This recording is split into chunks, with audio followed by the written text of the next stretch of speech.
well, hello. We'll turn that down. Jesus, how do I have that so loud? Hello, everybody. Welcome to another episode. Indeed, one of the final episodes. We're right here at the end. You know, this is. I feel like I've come into the microphone here and said this a lot of times, but it's genuinely true now because obviously we had the end of the main story originally, like at the halfway mark of the series. We are right near the end of the whole series here. Today is the final bonus episode. In which what I want to do is basically look at the final dungeons that will be that are available in A Realm Reborn. So I've just titled this episode "The Final Dungeons." In truth, that's probably a bit grandiose of a description. They're going to be hard modes of two of my favourite dungeons, really, and some of the coolest lore. The 5th era lore. We're going to be going back to Amdapoor Keep, and we're going to be going back to the Wanderer's Palace. So we're going to see the ruins of the Nimians with the Tombries in the Wanderer's Palace as it was all sunk down. And we're going to go back to Amdapoor Keep. I believe the Amdapoor Keep place has some really cool weird hints for the Shadowbringers expansion, which is like 3 expansions away. And coincidentally is also the same patch that they did the Crystal Tower, which is heavily related to Shadowbringers. But I don't know. Look, I'll give Square Enix a lot of credit. I'll say that they planned out ahead and they did very, very well plotting this story. I don't know whether that really was fully plotted, but we'll see when we get there. So, yeah, that's it really. There's not much else going on except also that I do want to have another quick look at the Gold Saucer, which is what I'm going to do straight away here. You know, before we really get the ball rolling and people get to notice that we're live, and we actually get people to play the dungeons with. So yeah, hello Silver, it's good to see you, man. It's been a while, I think. And Rickber, welcome. So yeah, let's go to the Gold Saucer first. I don't really have any updates for our gear and stuff, except for the fact that I want to play as a white mage again today. Just playing as a healer has been way more fun than any, not any, I don't know. I really like playing monk. And I really like tanking. Tanking is super fun, but like mechanically is not interesting at all. But in terms of just like the vibe and what you're doing and how it all lines up, I think tanking is really cool. So I don't know, there's a bit to love everything. I think range DPS is pretty boring so far, even if, you know, Archer has ended up feeling pretty cool. In terms of the buttons and stuff, just that the whole role isn't really too interesting. And magic DPS, well, I've played Black Mage. None of that's been on the Let's Play. It's fun in its own way, I guess, but it's pretty low down on the totem pole for me, I think, actually. Which is funny, since most people, I think, would expect from Guild Wars, me being a big fan of the Elementalist over there. But it doesn't really translate, you know, the Guild Wars Elementalist is all about stance dancing, and ostensibly so is the Black Mage, you know, ice to get your mana back, and then fire to dump all your damage, but I don't know if it really works out that way. Okay, let's head on over real quick to Thanlan. There are 3 big games that we haven't seen yet. And I also want to do a few more leaps of faith as well. I want to show you guys, in particular, I want to show you the leap of faith in Ul'dah. Ul'dah! Because, oh, that's Air Force One. Well, I can show you guys Air Force One. Let's go do Air Force One. Because there was a point early on in this series, before we beat Ifrit, that we were at Highbridge. And I said to you guys, hey, there's a jumping puzzle here, but it's weird. You'll see it later. I wanna pay off on that, but I don't know, you know, we'll have to watch very closely. So anyway, you look like you have a sharp eye. Care to test your shooting skills aboard the Air Force? Once you're strapped in, all you need to do is to break the targets to earn as many points as you can. You'll want to avoid the ruby bombs, though. Don't want to blow your chances at high score. Okay, this is like a roller coaster. It's almost like a different genre of game. In Final Fantasy VII, you get on a roller coaster. The FF7 was full of like mini games, like the snowboarding mini game and stuff, which was easily the best one, by the way, where they completely genre bent. And I guess that's kind of what Air Force One is doing here as well. And I'm just gonna say, I have never failed to get max score on this ever. I've done it maybe 6 times in my life because there's an achievement to do it 10 times total, and I have never, ever failed. And it fills me with dread and insecurity now every time I play it, because I'm like, eventually I'm going to break the spree. And that's amplified now because I just said it to the internet. So of course I'm going to fail now. I always play so much worse when I'm trying to talk. So here we go. Ready to break the spree, guys. So this is it. The gate is joined. It's really cool. Aim crosshair, left click to fire. I'm basically just on a... These squares make me think of Mario Kart, by the way. Basically, I don't control anything. We're just going, and we want to shoot the targets. It's as simple as this. And this is probably more engaging on a controller. Bronze, 1 star, low points. Blue, 2 stars, it's a few more points. The way you fail this, okay, is sometimes bombs will appear, and you don't shoot the bombs. I always get so nervous about this flipped out thing. And I always feel like I'm going to miss. Yeah, so like there's a bomb back there, right? And we've got to not shoot it. And there is a bit of leading and stuff. There is a projector. And we're going through the saucer here. But it's like a weird instance.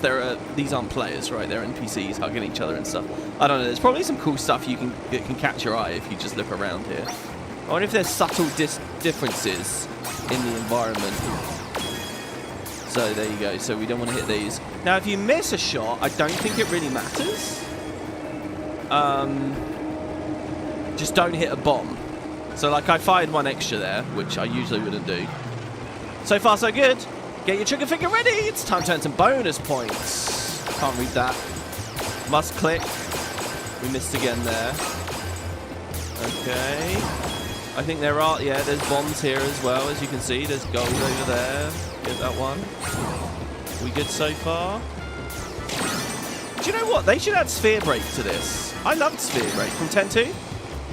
Now that's a mini game no one ever talks about. So when people talk about Blitzball coming to this game, they're talking about it being here in the Gold Saucer. And I would be so down. Blitzball's genuinely really deep and cool in both games. It's a bit shit in 10. In 10-2 it's much better. But it's like a Football Manager style game, which obviously isn't everyone's cup of tea. There we go. So I think I got it. Yeah, 5,000 points. There we go. I didn't mess up. Unbelievable. Now time to check that my microphone's actually active and you guys can hear me. Okay, you can. There you go. We get the big reward. So yeah, if you hit a ruby bomb, you lose, and there's like a perfect bonus usually with stuff like this. We get 4,000 MGP from that.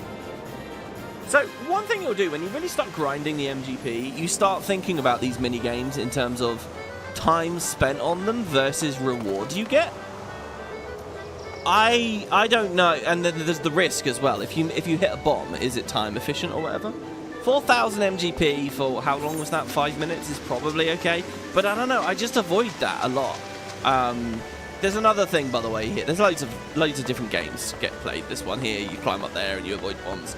I suspect we'll be here long enough that the next leap will appear. So yeah. Okay, so what are the quests, I wonder? Now, there's a Fall Guys event going on that I've never done, and I want to try that. Is that this here? Let's see. Let's see what this quest is. Oh, I clicked my kitten. Passion for fashion. Every little thing she does is Mahjong. Just crowning around. Well, let's get Mahjong done, I guess. How dare they claim it wasn't a proper Yaku? Don't they know a winning hand when they see one? What the hell is a Yaku? Yes? What do you want? I'm afraid you found me in a rather foul mood. I've had a run of poor luck with that new game, Mahjong. I hear it's all the rage in Doma, though it seems the Gold Saucer's clientele is struggling to wrap their feeble minds around its intricacies. With the endless supply of shameless cheats and bumbling novices, I've yet to find a decent opponent. Perhaps you would provide me a bit of a challenge. Yeah, some fresh meat. So yeah, not all of these games were added during Season 1, so to speak. You know, so this came out, I'm guessing, after Stormblood release. What the hell do I do to finish this? Every little thing she does is Mahjong. Go this way, I guess. The bottom. So what I could do in terms of covering this stuff is I could hold off on Mahjong until the actual Mahjong patch. The thing is, guys, I don't know how to play Mahjong. It's a real game. It's like, you know, it's like if they put Solitaire in the Gold Saucer kind of thing. It's a real game that people really play. Apparently, the FF14 version of it is really well implemented, such that Mahjong fans actually just use this as a Mahjong game. Like, they'll pay an FF14 sub just to have Mahjong tournaments in this. And I know that sounds crazy, but remember, this is the game where people do DJ parties in houses, and, you know, there's all the add-ons under the sun for all kinds of different activities. I can believe it. I really can believe it. Listen, I'll have the money ready by next week, I swear. No, I'm not. I don't want any money. Oh, you must not be a debt collector. What a pleasant surprise. In that case, you must be here to learn how to play Doman Mahjong. I am the resident tutor at your service. So will it teach me? When I was playing Horizon this month, there was a whole minigame called Machine Strike in it, which looked cool. But I did like a bit of the tutorial and then just stepped away and didn't do it again. That game's weird because it's kind of like a Ubi game with like loads of open world stuff to do, but it doesn't map onto the plot. The plot is that the world's going to end in a couple of months, and yet then you can just piss about with Aloy playing Machine Strike against people. I know my pond from the Ron, if that's what you mean. That's not the one where the loser drinks marble bile, is it? Oh god. I don't know my pond from the Ron, I must say. Cami for Fend! I know what the Cami are. We'll learn about that as the story goes along. Is that what passes for entertainment in Eorzea? Drinking marble bile? Perhaps all those rumours about pirates and their drunken antics are true. Anyway, Mahjong is a far gentler affair. 4 players sit about a table collecting tiles and scoring points. This is good. For anyone that knows Mahjong, anyone in the comments? If you know Mahjong and you're watching this video at any point in the future, I want to hear about it. Because I don't. I don't know where I was going with that. Thankfully, this will be cringy for anyone who knows it. These people gloat. Should you have any questions, don't hesitate to ask me. And may I say, I'll be very interested to see how quickly you rise through the ranks here at the Gold Saucer. This is a feature that I've barely touched. And there's no shortage of features that I've barely touched in this game. There's too much in it. There we go. So Mahjong. Now, I think I can actually just play tournaments against other players. I don't know how it works. So on the Duty Finder now, under the Gold Saucer section here, see there's Novice Mahjong. And I guess once we do enough of this, we unlock Advanced. And then there's 4-player? With Koiten enabled and Koiten disabled. I don't know what any of this stuff is. The thing is as well, right, guys, this is just straight up Mahjong. It's not like Final Fantasy themed Mahjong, is it? Or maybe it is, I don't know. But like, if they were going to put Monopoly in the Gold Saucer, for example, not that I think they would, I don't know, you do that as a matchmaker or whatever, but if they were going to put Monopoly in the Gold Saucer, you'd expect it to be Final Fantasy themed Monopoly. I'm sure there's a set of that somewhere out there. But I think this is just straight up. So also we can do Novice ranked. We can do Quick ranked or Full ranked. I don't know, man. But all the features here have... It says less than 5 minutes for a match. Surely that's not right. There's an intermediate table, a novice table. This table is for novices. Would you like to challenge Spriggan, Moogle, and Mandragora to a game of Mahjong? Alright, hold on. Let's withdraw from the matchmaker here. Let's try and play one game. Oh shit, it's up already. Oh my god. Oh my god. Oh my... Okay. Well, it kind of is FF themed, the enemies at least. Wait, what's happening? Is it turn-based or is it active? Oh shit. We got some interesting music going on here as well. West has 25,000 points. Moogle's in the south. Dora is in the east. Mandragora is in the east. I'm in the north. Discard. Characters, characters, characters, dots, dots, dots. Are these like suits? Is this like a suit? The character suit, and then the dot suit, and then the bamboo suit? West wind, north wind, green dragon, dots. Auto declare winning hand, off. Display calls. Hints. Oh, I already have hints on apparently. That's not a good sign, is it? Dangerous tile marker. Tile names. So I pick a card, do I? A tile? I'm going to pick bamboo. Yes, I understand. Oh, he got the pun! How am I supposed to know what's happening here? What does this star mean? That's me, right? But it says I'm in the north, but I'm on the right. I don't know. I can discard. Let's do the green dragon. Oh. I can pawn or pass. I'm gonna pawn. Oh my god, look, my characters are animated and everything here on the UI. Look how cool that is. Are they animated as well? Oh, it's still my turn. What are these cards? Why can't I do anything with these? Alright, let's do West Wind.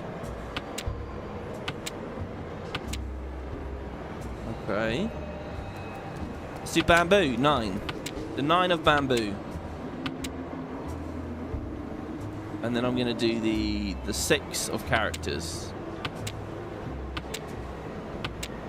I've got no idea. I want them to take their turn slower so I can see the animations rolling.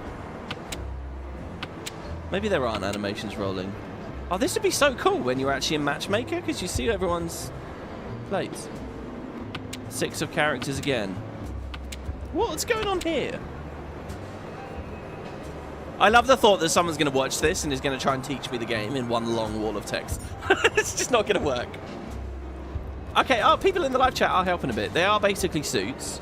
You want to make triplets or a set of 3 tiles in a sequence and make 4 of those with a pair. Hold on, let me read that again. You want to make triplets or a set of 3 tiles in it. So like got 1, 2, 3 kind of thing. And make 4 of those with a pair. I know what all those words mean, but not together. Make 4 of those with a pair.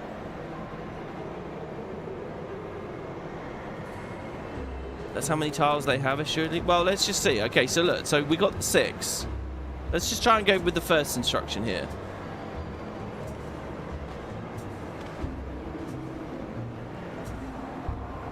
So I want to make triplets or a set of tiles in sequence. So I've already got 2 6s on the board, but I don't have another 6. Oh, but I could do the 6 of dots, right? I don't have to do the 6 of characters. I see, I could do Bamboo 6. So I've got a pair there, kind of, right?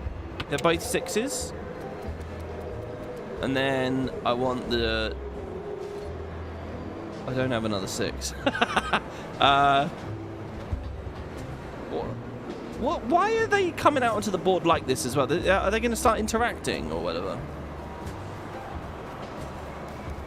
Let's go with Bamboo. Look, I've got loads of dots. Chi or pass. Oh my god. Yeah, I'm going to chi. I'm going to chi with... I'm going to chi...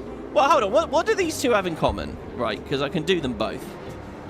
That's 2, 3, 4, and that's 3, 4, 5. Okay, so chi is when I get a sequence, right? I've got a sequence here.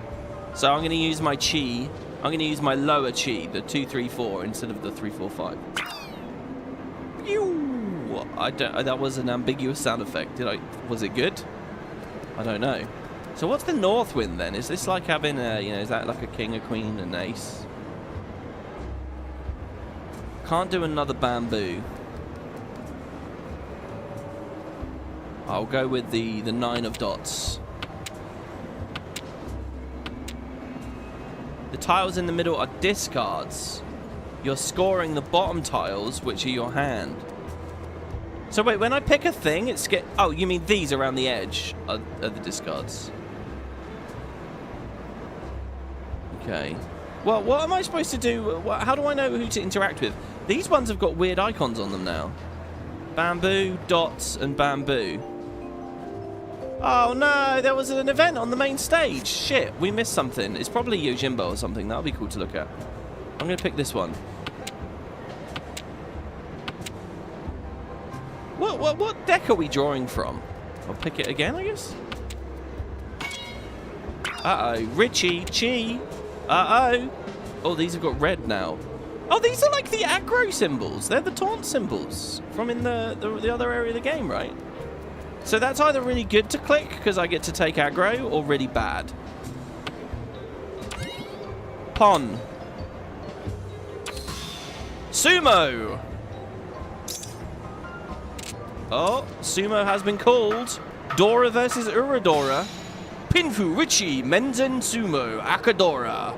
One hand, one hand, one hand, one hand. 20 Fu, forehand. Moogle wins. Wait, oh no. Oh, East 2. What? It's still going. We got a whole other round, do we? Hey, I didn't do too bad there, apparently. Moogle did quite well. Alright, I'm going to do the left to right strategy this time. The aggro symbols is the same. Oh, the special limited time event ended. I think that means nobody registered, so Yojimbo was going to join, but then he didn't. The aggro symbols is the same, giving you a hint that discarding it is dangerous, maybe. Okay. Well, let's try a left to right thing here. I guess you can play it quick when you know how to play it. It's funny, usually they give you a big tutorial when you start with the stuff. Did I skip it? The star is now moved to the north. Does that mean that there's a north wind blowing and north is better somehow?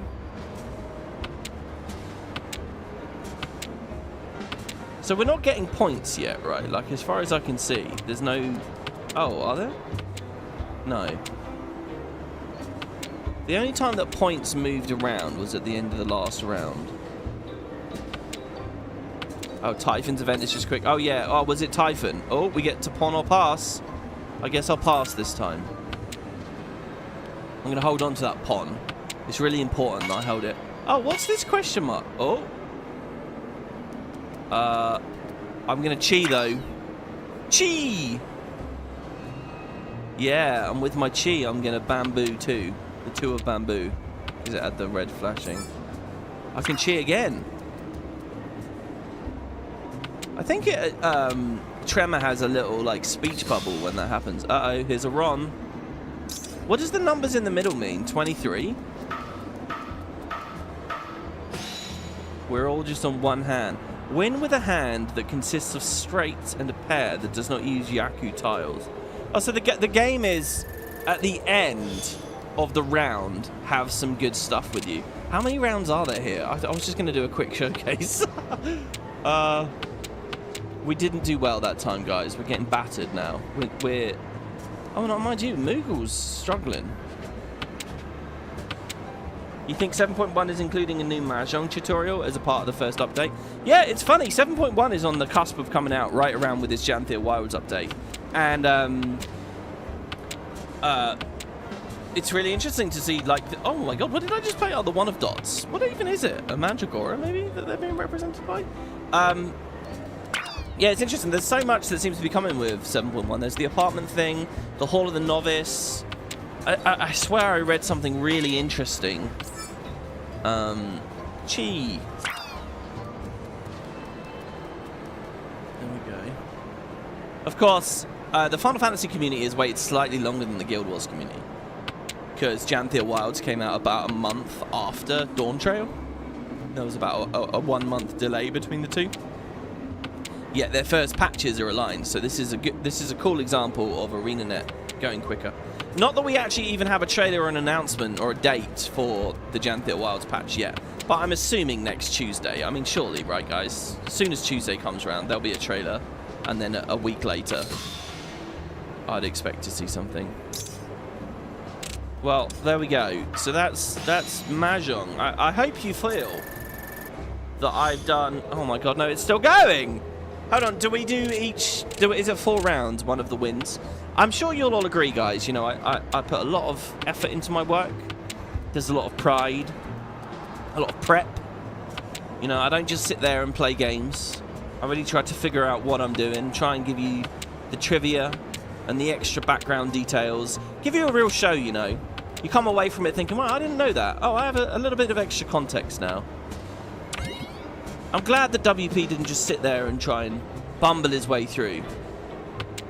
And I think you'll all agree this is a real highlight. How to play Mahjong. I should retitle this episode.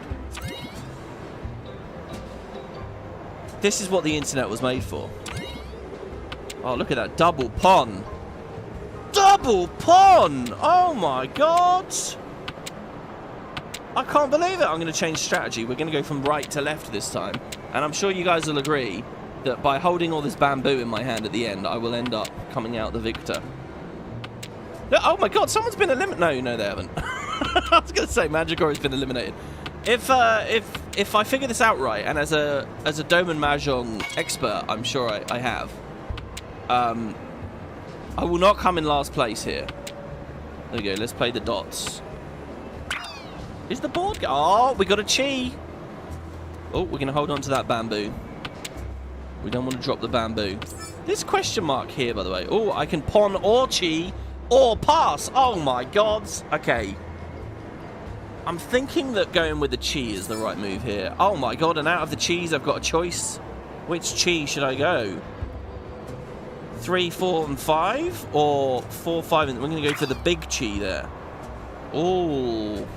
Be the big cheese on your block with a wheel of the good stuff. I'm playing one of my bamboos there, but it's strategic. It is strategic. Here we go, we're going to chi again. Oh my god, we're cheating. What does it mean when I turn a card sideways? Wait, do I have to interact with... Oh, I do. More dots. All the dots. Okay, it's time for my secret card, the West Wing. The West Wing. You know, I've never watched the West Wing. I don't really... It's a medical show, isn't it? Is it? I think it is. Oh, come on. You're going to make me play all my bamboo? I don't want to play all this bamboo. It's a draw. Noten. Tenpai. In the event of a draw, any players unable to call a winning hand must pay points to all those able to call a winning hand. Oh, God. South 1. Honba 1. What? When does it end? You attack Moogle's health points directly? They're adding an option 7.1 where you can pick which expansion background you play when you turn on the game. Oh, that was it. Yeah, I saw that. Yeah, in fact, did someone tell me about that in the Discord? Someone in the background is saying hello, chat. If we could have done this with some of you guys, you know, it would have been awesome. You thought it was a political drama. Oh, is the West Wing a political drama? You might be right, actually. Did I pick a full match? They gonna keep going for ages? I picked the tutorial. How long does this go? Chi. We got South. I'm sure this is telling me the overall game state, right? This up here on the top right. Okay, guys, look. What I would like to do is I will learn Mahjong for you guys. I will become. Look, I'm not gonna say I'm gonna become a Mahjong master, but I'll learn it enough to be able to crush Moogle, Spriggan, and Mandragora. The dynamic trio. All these little guys. If you play really difficult Mahjong here, are they like big boss enemies that you're, you know... Can you play it against like a Malboro or whatever? And I will return to Mahjong. By the time we hit Stormblood, okay, I will return to Mahjong, Dome and Mahjong, and I will unveil my expertise. And I'm sure I'll talk about how it's a beautiful game. You just need to learn it a little bit. And, you know, right after that, I'll give you guys a chess stream.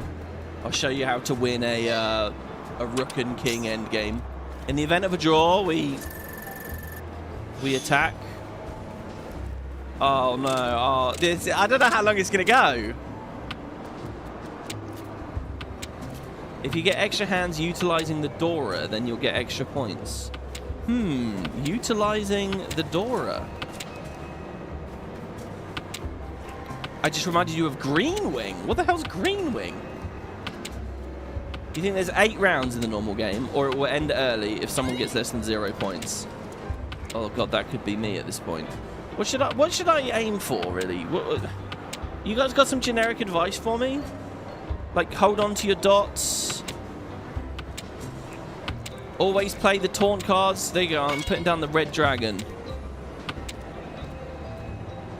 And I'm gonna... Look, we got loads of these. I'm gonna attack with the 5 of dots.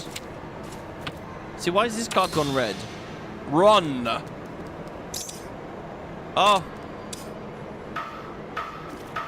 Oh, God. Someone got 7 pairs. 2 hand. 22 Fu, 5 hand Mangan. Oh, God. The thing is, I want to see this to the end now. I want to see this to the end. By the way, guys, I have to say a little story for you all with my fan. I told you guys I bought this fan. It's insane. Best fan purchase I ever made, but it is loud. It's like a jet engine loud. It's too loud, I think, for me to be able to do it while streaming. I'm sure the microphone will pick up. It's obscene. I kind of want to turn it on and try. If we get a long cutscene, I might run away and go turn it on. I'll have to move it. But it's crazy. I've never experienced a fan where, like, it's not blowing on you, but you can feel all the air in the room is actually spinning around and doing stuff. You know, they always say a fan circulates the air in the room. And you know that it's sucking in the back to blow out the front. But, you know, unless you get really close or hold some paper to it, you don't see it. No. With this thing, it's like it's insane. And it's very loud. But it's cool, and it's sturdy, and it's low to the ground, so you can combo it with like another fan on a pole or whatever, I suppose. To be honest, we're getting to that point of the year now where it shouldn't be too hot. In fact, today is the first... So when I started this A Realm Reborn LP, which I think you can all agree has wound up in a very informed and in thrilling place as we sit here playing Mahjong. When I started, you know, it was like bright out in the day. Obviously, we've just passed Halloween now, and today's for the first day. It's like dark when I'm starting. Obviously, the clocks have moved and stuff, which is kind of fucked with it. But yeah, that to me feels like winter. You know, if it's pitch black outside at 5 in the afternoon, we're in the shit 6 months of the year where you know, you got to get those daylight hours in as best wherever you can. What is this? Oh, that's just the one of dots. Oh, I have a blank card. What is this? Is that like in anything? Is this like a Joker? Oh, it's a white dragon. I play my white dragon. I've had a few different dragons. Isn't this the green dragon? Yeah, I'll play a green dragon. Oh, is that the black dragon? Yes, I'll chi. I will chi with the east wind. And the west wind. Come on, give me the north wind or something. Give me another wind. Give me 3 in a row.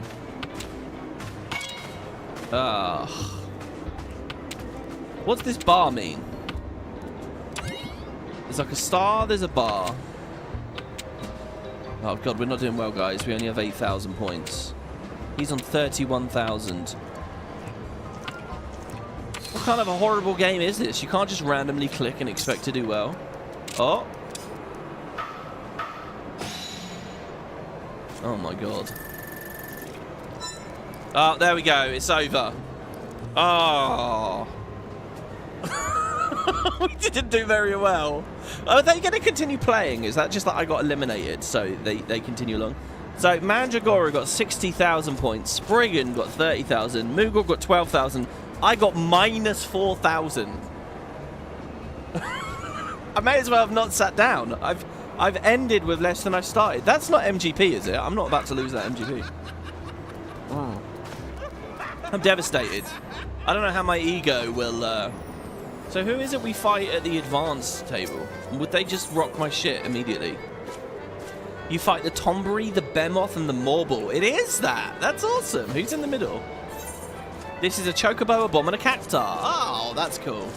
Want to play again? Absolutely not. We've spent enough time on that. There you go, guys. That's Mahjong. That's one of the little features here available for you at the wondrous Gold Saucer. This is the Mandeville Lounge, where you can get some food and drink and roleplay with your friends. You can speak to the elders in here. Raymond, who says, sometimes the owner of station hit me. I think the station owner stationed me here just so I'd be forced to gaze upon the Battle of the Bulge being waged beneath that shimmering statue's small clothes. The Battle of the Bulge. What statue? Oh, this one. Oh, there is a Battle of the Bulge, and I think I'm winning.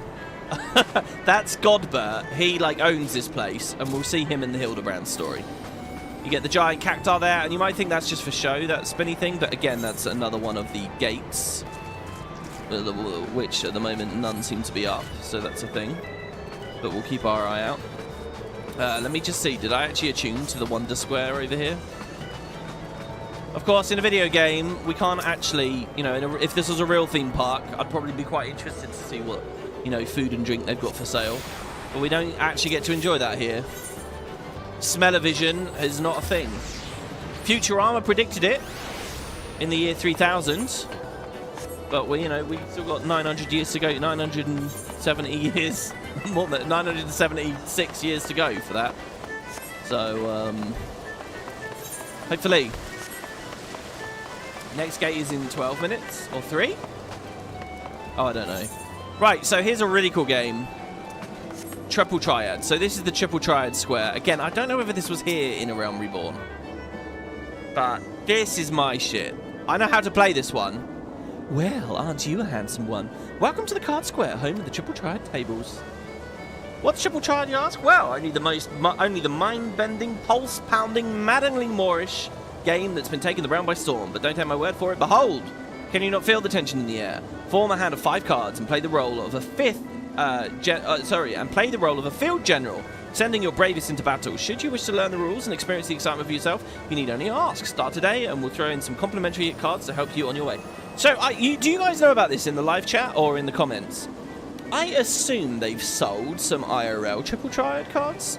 I'm guessing with the original release of Final Fantasy VIII, which is where this game's from, they didn't.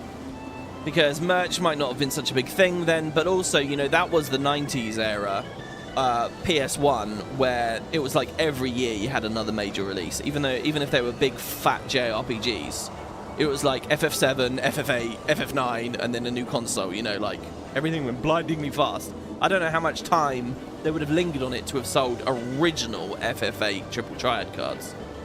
But I have to assume that once it came into 14, they do. Because there's merch for everything in 14. And hell, even looking at Guild Wars 2, which has a fraction of the user base, you know, enthusiastic fans have done, like, the tarot cards and stuff, which are really cool. There must be projects to have got these cards. And I think that's quite interesting, actually. I'm not too into the tat and stuff IRL, but this is cool. All right, so anyway, she's just talking. And we'll skip through that. And what does it say here? Oh, that was just a part of the quest to discover Triple Triad. So, will you sell me some cards? Oh, that keen look in your eyes tells me the Triple Triad's piqued your interest. Why not speak with the guy over there, huh? Triple Triad is taking Aeosia by storm. Care to try your hand at this entrancing new game? And so another challenger is born. Can you give me some cards for my collection? You're now able to challenge opponents to Triple Triad matches. New cards can be obtained from a number of sources, including the trader. So in original FF8, one of the main ways you'd get cards is you'd battle NPCs. And once you beat the NPC, you could take one of their cards. So if they used a card against you and you successfully beat them, you could get it. And there was a bunch of crazy shit. If you wanted all... And the cards could then, I think, be like essentially salvaged into spells and stuff and teach you things with a junction system, I think. But there were like crazy hidden things in that game. If you wanted all the cards, there's a bit in FF8, right, where you're in space. You're in like a space station for a brief moment on like disc 3 or something.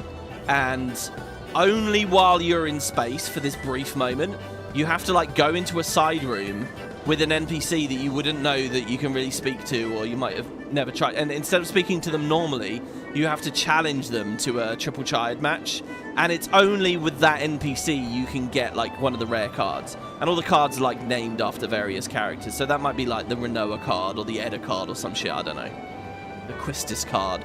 But there was, I always remember that one card, the one on the spaceship, was just, or maybe because I missed it when I first played the game, I don't really remember anymore.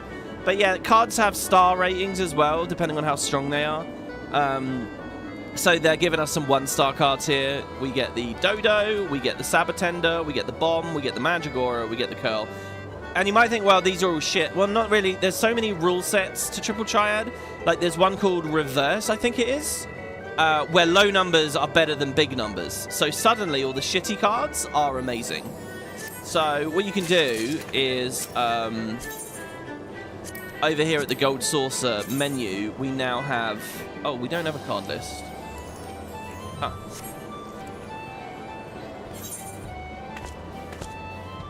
Do I have to challenge her for first before anything else? Have you not built a deck yet? Don't tell me you simply stuffed those cards into the bottom of your bag and forgot about them. Oh, I need to use the cards, that's why. So they're in my inventory. So in this game, it's the same thing. You can challenge NPCs and win cards off of them in the exact same way as in FF8. But also, you can buy them with MGP. You can get, like, booster packs with MGP. But also, some of them just drop from trials or MSQ and stuff. So, like, there's a Gaius card.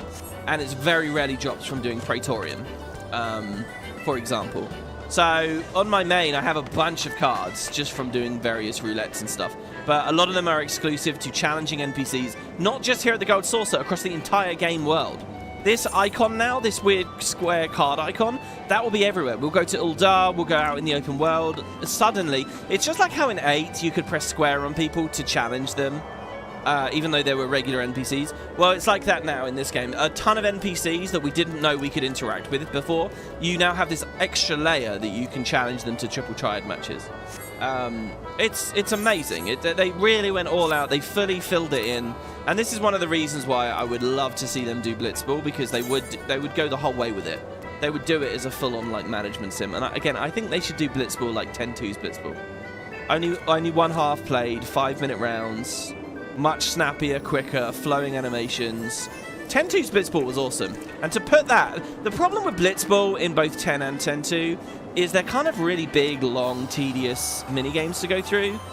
For what is ultimately a single-player game, you know, you're basically doing it for Waka's Sigil in 10 and the attack reels. Once you have those, you kind of don't need to play. You don't need to get Invisible Shot. You don't need to get Jet Shot 2. You don't need any of the fun stuff. You're not going to play it long enough to realize that the Killer Beasts get like insane stat boosts, or that like if you get Keeper from the Besaid Oryx to level 100, all of a sudden he has a 99 shoot score. There's loads of cool things, but you never do it because there's no need to. An MMO though, an MMO can integrate this stuff. You can get MGP out of it. You can get really long-term grind achievements. Playing against other people. Can I just say, if they did Blitzball at the Gold Saucer, you would have multiplayer Blitzball. Like, that alone is fucking amazing. Imagine being able to matchmake in, actually playing against other people. Oh, it would be amazing. It really would. But I'm just a 10 fanboy, so whatever. But what I think is impressive, whether my little thing that I want isn't in the game, fine. But I can still appreciate that over the years they've added shit like Triple Triad to this, you know, and Mahjong to. They've kept building it up and up and up. And it's a very, you know, that's why this scene is so hopeful, and that's why people are such fans of this scene, because it really feels like stuff can happen, you know. I hear that they've specifically said no to Blitzball, which sucks. But, you know, that aside, there is this sense that, look, it's a profitable game, people are paying sub fees, there's enthusiastic devs. They'll put shit in there, you know? And they do it well. And so I think it's really cool. And it's, you know, as a Guild Wars fanboy, I wish Guild Wars had any level of an equivalent. Guild Wars, unfortunately, has a laundry list of features that they were going to add in 2012, like Polymok and, like, Basket Brawl or Bar Brawl, or what was that jousting thing that they had as well? The archery shootout. And they got all these mini games that they talked about, and none of them ended up coming in, you know. And the few activities they did do in Season 1, like South Sun Survival, had no real hub, no real home for them, and are just ignored. It's just, it's a world away, you know. So anyway, what's also amazing about Triple Triad is that, and I mentioned this earlier in the Let's Play, every enemy in the game has a card. And the cards is like an encyclopedia. This is like a bestiary. So the dodo, let's read about the dodo via this minigame. These large flightless cloudkin originated from the island of Malzia and were brought to the mainland by the Kukirin, who bred them for their eggs. The free races of Eorzea have reared the rotund creatures ever since, though they are now valued primarily for their meat. Would-be poultry farmers be warned, when seeking to defend itself, a dodo will spit forth a sleep-inducing secretion. Look at this! There is so much lore, and if this is where, and I told you guys about this, because like the Adamantoise card teaches you that they're from Charlian or whatever. So you get these little green dots, which means you've never actually clicked it. Once you've clicked it, the green dot will go away. And there are so many cards, guys. Let's read about the bomb. This barely contained sphere of volatile gas and flame occupies the 11th rung of the Void Sense hierarchy of 12. The Cloud of Darkness was like hierarchy 1, by the way. So this is way down at level 12. Bombs must replenish their internal reserves of fuel in order to survive, and are drawn to consume any source of oil or fat that they encounter, be it plant, animal, or man. Grenades, an even more explosive species of bomb, are placed higher in the hierarchy, standing upon the 10th rung. Look at this, crazy. Oh no, there was a special event! Oh! I missed it. I don't know what it was. I'm so used to ignoring that ding ding ding noise. Anyway, this is just crazy. It's insane. So there's a plugin for Dalamud called Dungeon. There's like a bestiary thing. It's for like deep dungeons, like the Palace of the Dead and stuff, and it's supposed to give you information about how to tackle stuff in Palace of the Dead. But it's supposed to work in the open world as well. And I believe they give you lore info, and it might be this lore info. And one of the things I really wanted to do on this Let's Play was have that add-on on, so that as we met all the enemies as we were traveling around Eorzea, we could get this shit. Because they've written all of this, but it wasn't working, unfortunately. And I'm a little iffy about, you know, plug-in heavy stuff, because the whole grey area thing. So whatever. Anyway, look at this, guys. I have 5 cards. How many pages are there? There's this page, and this page, 4, 5 page, 6 page, 7, 8, 9, 10, 11, 12, 13, 14, 15. So many pages. Now, these red ones are like special event cards, and they often represent the protagonists from the other game. So, like, in 8, like I mentioned, the main characters had cards. Like, there was probably a Squall card, I think. Well, there's a Squall card in this game as well. And there's a Cloud card, and there's a Tidus card, and there's a Zidane card, and there's a Varn card. Here we go, we're doing them all, I guess. There's a Lightning card. There's a Zack card. He's 16. There's a Noctis card. There's an Onion Knight card, which I think is 3. There's a Warrior of Light, as in the FF1 Warrior of Light. There's a Warrior of Light. There's a Lock card, by the way. FF6 is really interesting. Who do they pick, right? Because there's not really one protagonist in 6, but they pick Lock, I think. They go with a... Oh, no, they don't. I think they actually pick Terra, don't they? I think they pick Terra, and Maechen has the card. Anyway, these are like special rares, and you get them in a variety of different ways. Over here on the achievements, if I filter by... filter unfinished achievements... Oh, why can't I filter? I can't filter any of them. Current area. Let's just do current area. So the triple triads. Here we go, yeah. Oh, it's not really showing me them all. There's shit tons of triple triad achievement rewards. Anyway, the way you get the Squall one... Oh, the Tidus one. One of the ones I really want is from collecting loads of cards. I know there's a Midgardsormr card as well. Usually there's like a big dragon in each expansion, just a bit of a spoiler. There's nearly always like a big dragon-y type character. And I think quite often those are triple triad rewards for like meta rewards. Anyway, it's mad. So anyway, I talked all about the cards. Should I show you an actual game? So we need to build a deck, right? And I've got barely any cards. So we go Gold Saucer. This is my card. Here's my decks, right? So I'm going to name this the deck. I called it the Deck of Kings on my main. So we only have 5 cards. So you get the nice concept art or whatever. We have a deck now. And so you'll see we can get however many 1 stars we like, a 3 stars or less. 4 stars you can only have 2, and then a 5-star card you can only have 1. So you can have like 1 elite card, if you will. Right, so now we can play her, now that we have a deck. And you get the music and everything. So here, these are normal. This is no special rules. Nothing regional, because there's all different rule sets and stuff. We pay 10 MGP, 5 MGP to play her. We'll get double R MGP back and a card. We'll win cards off of her. So let's see what we got. I can pick my deck, and based on the rules, you want different decks. Man, I love this song. Triple Triad is played by placing cards on a 3x3 grid. The player to activate blah blah blah. A variety of rules exist that change how the game is played, but let's start you off with an easy one. I'll go first.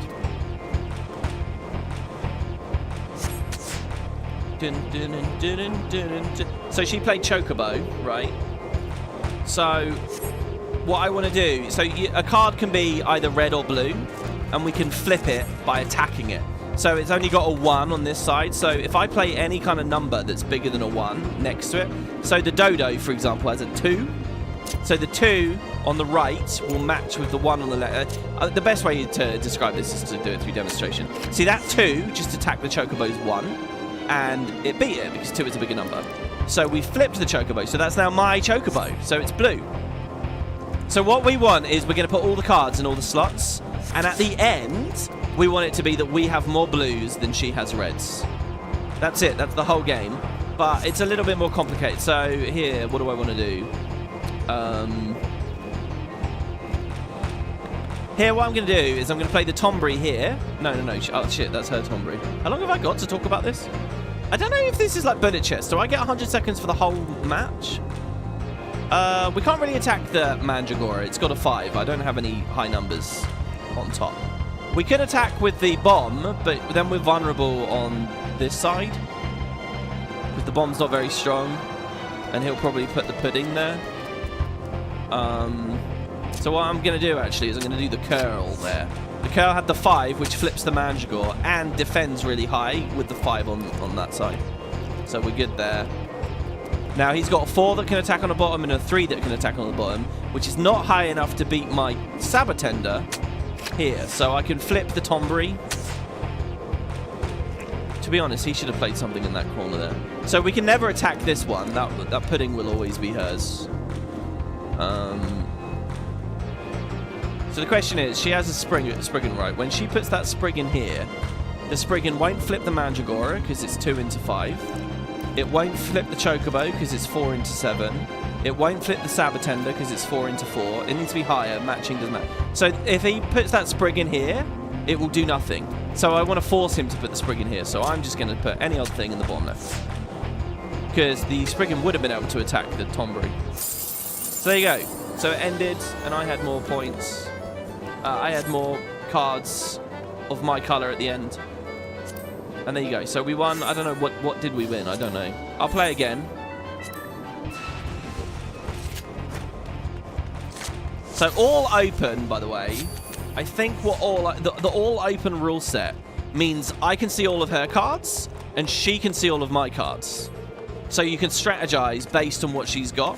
But there are other rules where, like, they're not face up, so you don't know, or only some of them are face up. There are rules where it's like random or order you can play them in and stuff. So I guess, is this going to be exactly the same as how it went a second ago? She did the Chocobo in the middle again. But I love the UI in here again. Again, I'd love Sphere Break. Sphere Break's fucking cool. I'd love Blitzball. I'd love Sphere Break too, though. Does this music reference anything? I'm not familiar with FF games, but it slightly reminds you of Zozo. This is the music that literally... I mean, okay, I don't know 100%, but I'm pretty confident this is the music that played in 8. It's very, very, very, very close. If it's not exactly what played in 8, then it's just on a technicality that it's not the same music. So here, this is a nice safe pick here. So he flipped his own Tonbury back there, which is unfortunate. But overall, we're okay if we occupy this spot here. The Spriggan can't do anything there. And we win again. So you'll see there, she now has a star above her head. Which means I beat her. So there you go. Now, there's these guys. These are all like way harder. And you will actually need to collect a lot of cards to be able to beat them. Their stats are all going to be really high and the rules are going to be really difficult. And even on my main, I've never beaten all of these guys. I think I've beaten one. I think I've beaten her. Oh, yeah, and players can challenge each other. Yeah, go on then. Do that again. Here. But I think this is only possible in the saucer. And look, look, look. We're actually holding the cards in our hands. Look at the animations and stuff. So cool. So this is all open chaos. Choose your cards and build a deck. I've never seen this. I've never played against another player. Oh my god, Yojimbo's there. Anish Tola? Card set 2. Oh my god, Rabon. Who else have we got here? Oh, characters that we haven't met yet. Okay. And I'll do a Moogle. Confirm. Well, we went all on the right-hand side there. Chaos. Now, I don't really... What does chaos mean? I think it's just completely... Where's the strategy in chaos? Chaos is cards must be played in a random order determined before the match. Ah, so we can see the order that they're going to get played. I have to go Ishtola. Oh, can we see the order? Maybe we can't. So Ishtola's really weak on the bottom. She only has a 1 on the bottom. So we don't want her... We don't want to play her up here because she'll get flipped, right? So I'm going to play her in the corner, which is a nice defensive move. Her strongest sides now are showing. The thing is, if he flips it with David Abida, I then need more than 7 to attack her. Rabon can do that, though. Okay, so he played Midgasoma. Okay, an A, by the way, is like... You know, it's like S. It's like the highest number you can get. It's 10, essentially. I think it counts as 10. Is it like an ace? It counts as a 10 under 1? I don't know. All right, here I have to play... Oh, sorry, it's Gilgamesh. Not Yojimbo. And I can't do anything there. Oh, dear. Well, let's defend Ishtola. Oh, we can't even defend her. Oh, this is awful, actually. Well... Oh, there's too much to think about, and I'm on a time limit. I'm not going to do very well here. I played this in the middle, knowing that if he flips it on one side, I can flip it back on the other. Ugh. If I'm allowed to play the right card. I'm not allowed to play any of the cards I need. Look at this. I've only... This does nothing. Oh, how can I tell what order I'm allowed to play in? I'm going to end on Rabon, I guess. Shit. Shit. That's that, The Wire. Anybody? The Wire? Yeah? Oh my god, he's got so many opportunities. He can absolutely destroy me here. Oh no, these guys only have 4s. Alright, he went that side.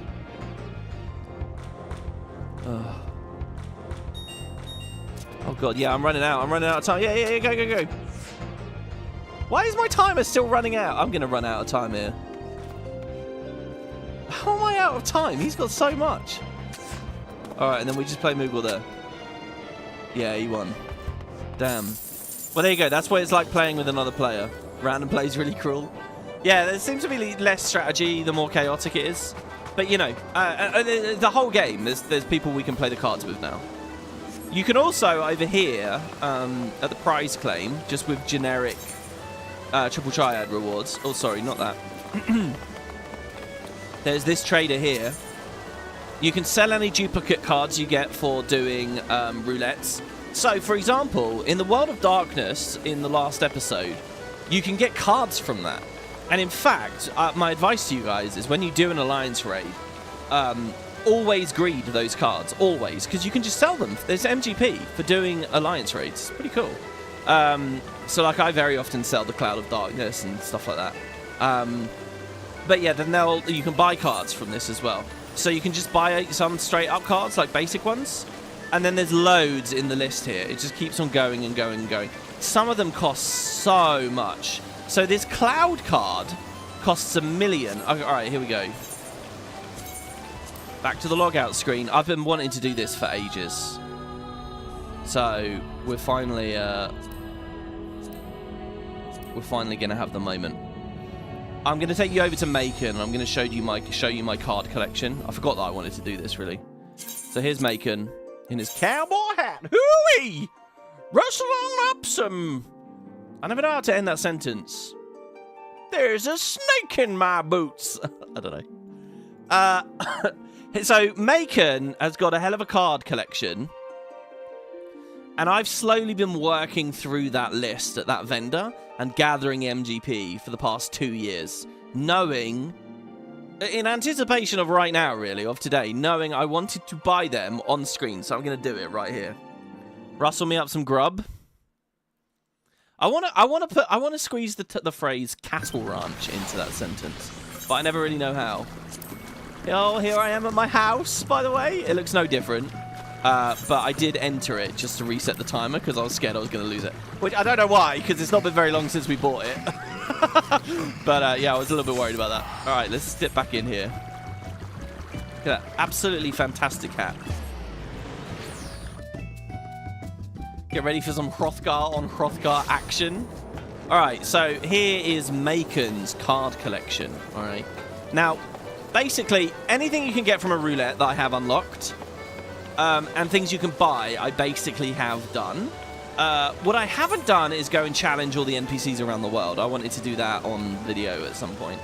But here's my deck. I've got the basic deck, the Lobby deck for when it's reversed. The deck of kings. See here I have Noctis. I got that from a special event. Ifrit's there. Behemoth is there.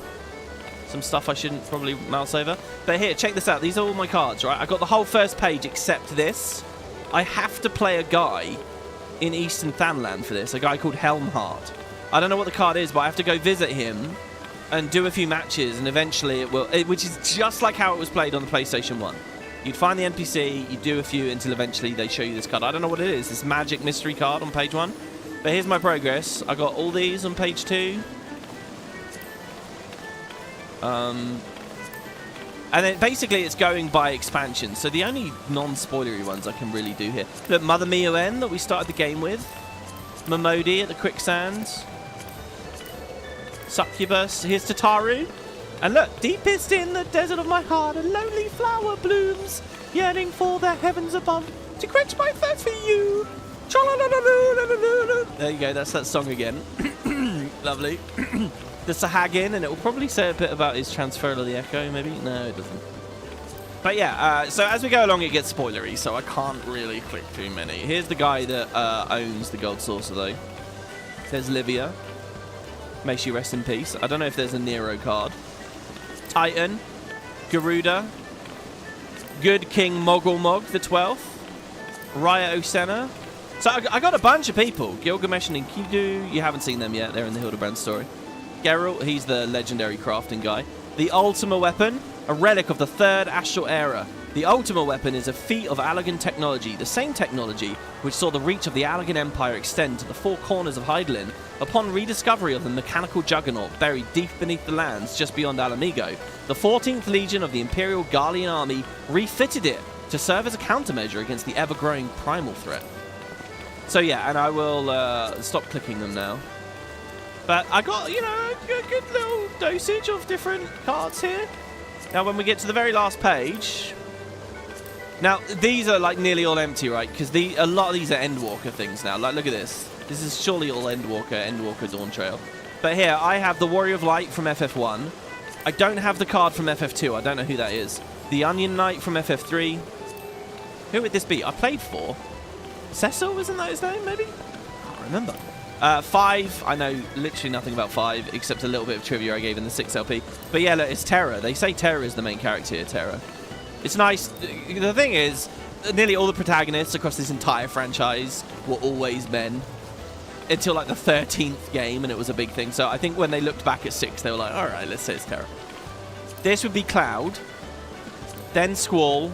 And I'm pretty sure Squall is achievements. Zidane. Tidus is here. I can't... Oh, you have to place in the cup.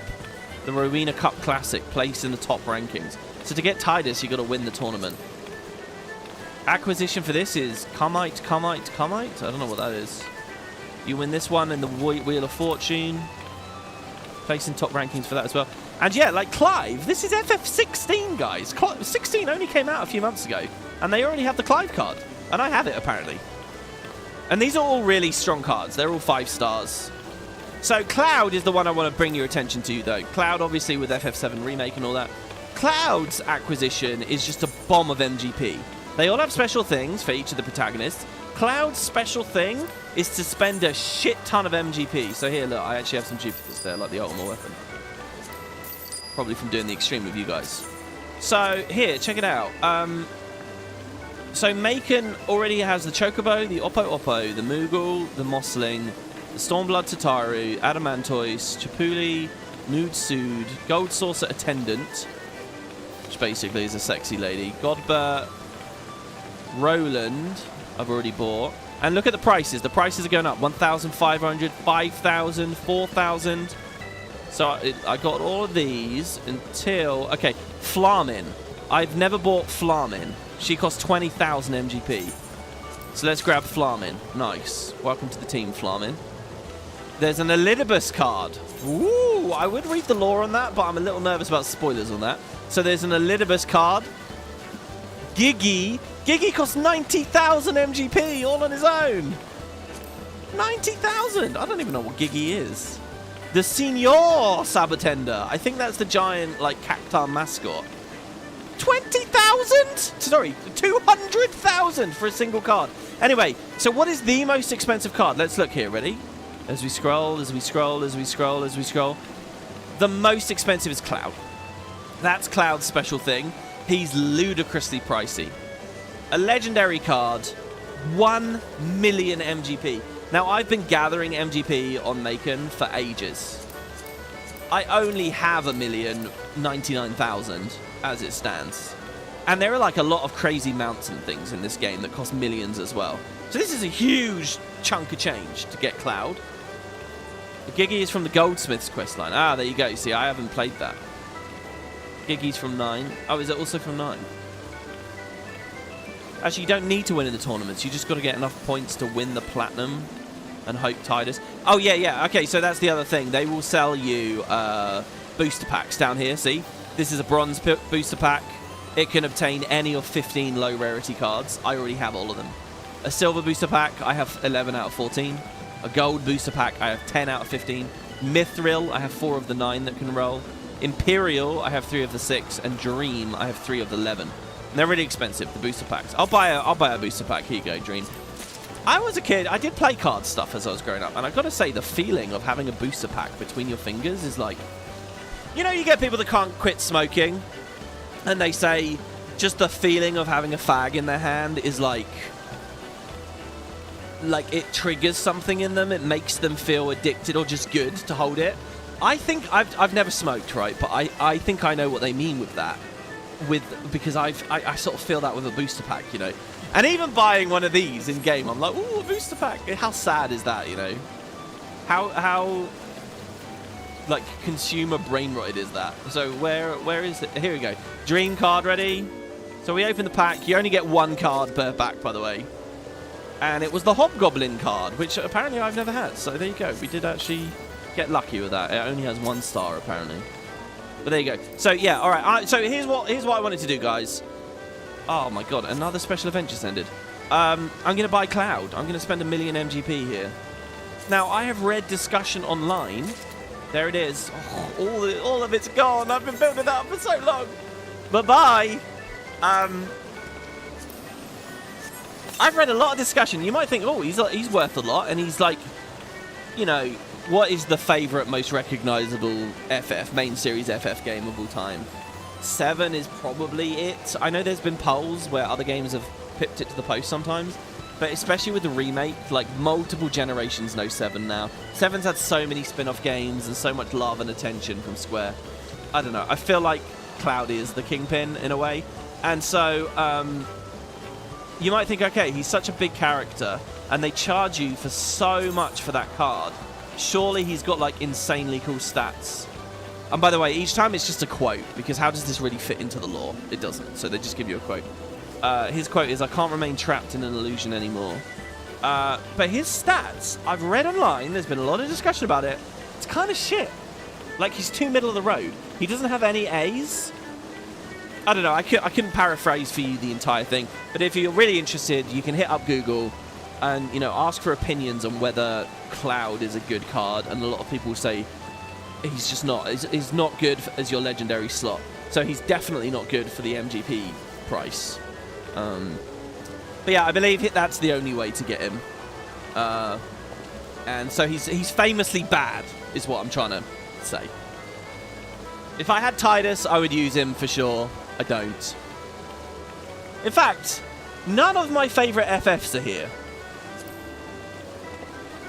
I guess 6 we just played.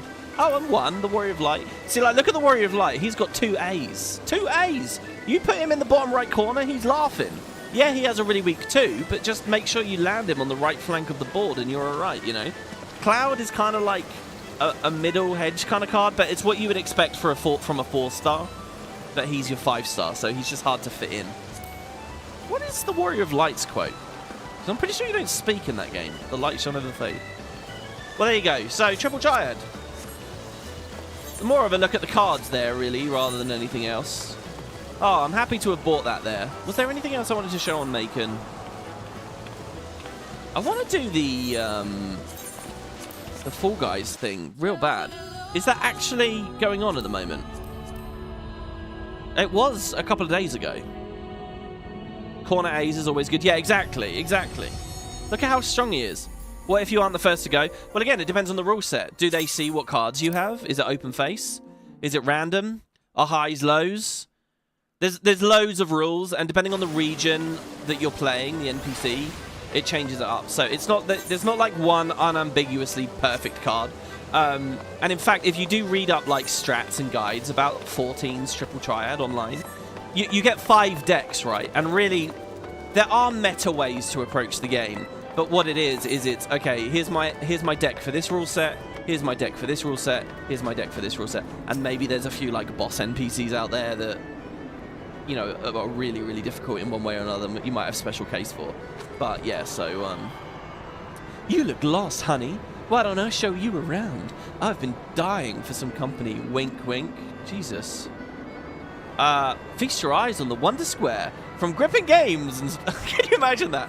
Can you imagine a drop-dead gorgeous woman seductively saying that to you, winking at you, and you think you're in, and you say, all right, yeah, okay. And then immediately she swaps to Feast your eyes on the Wonder Square, and you realise she's just doing her job.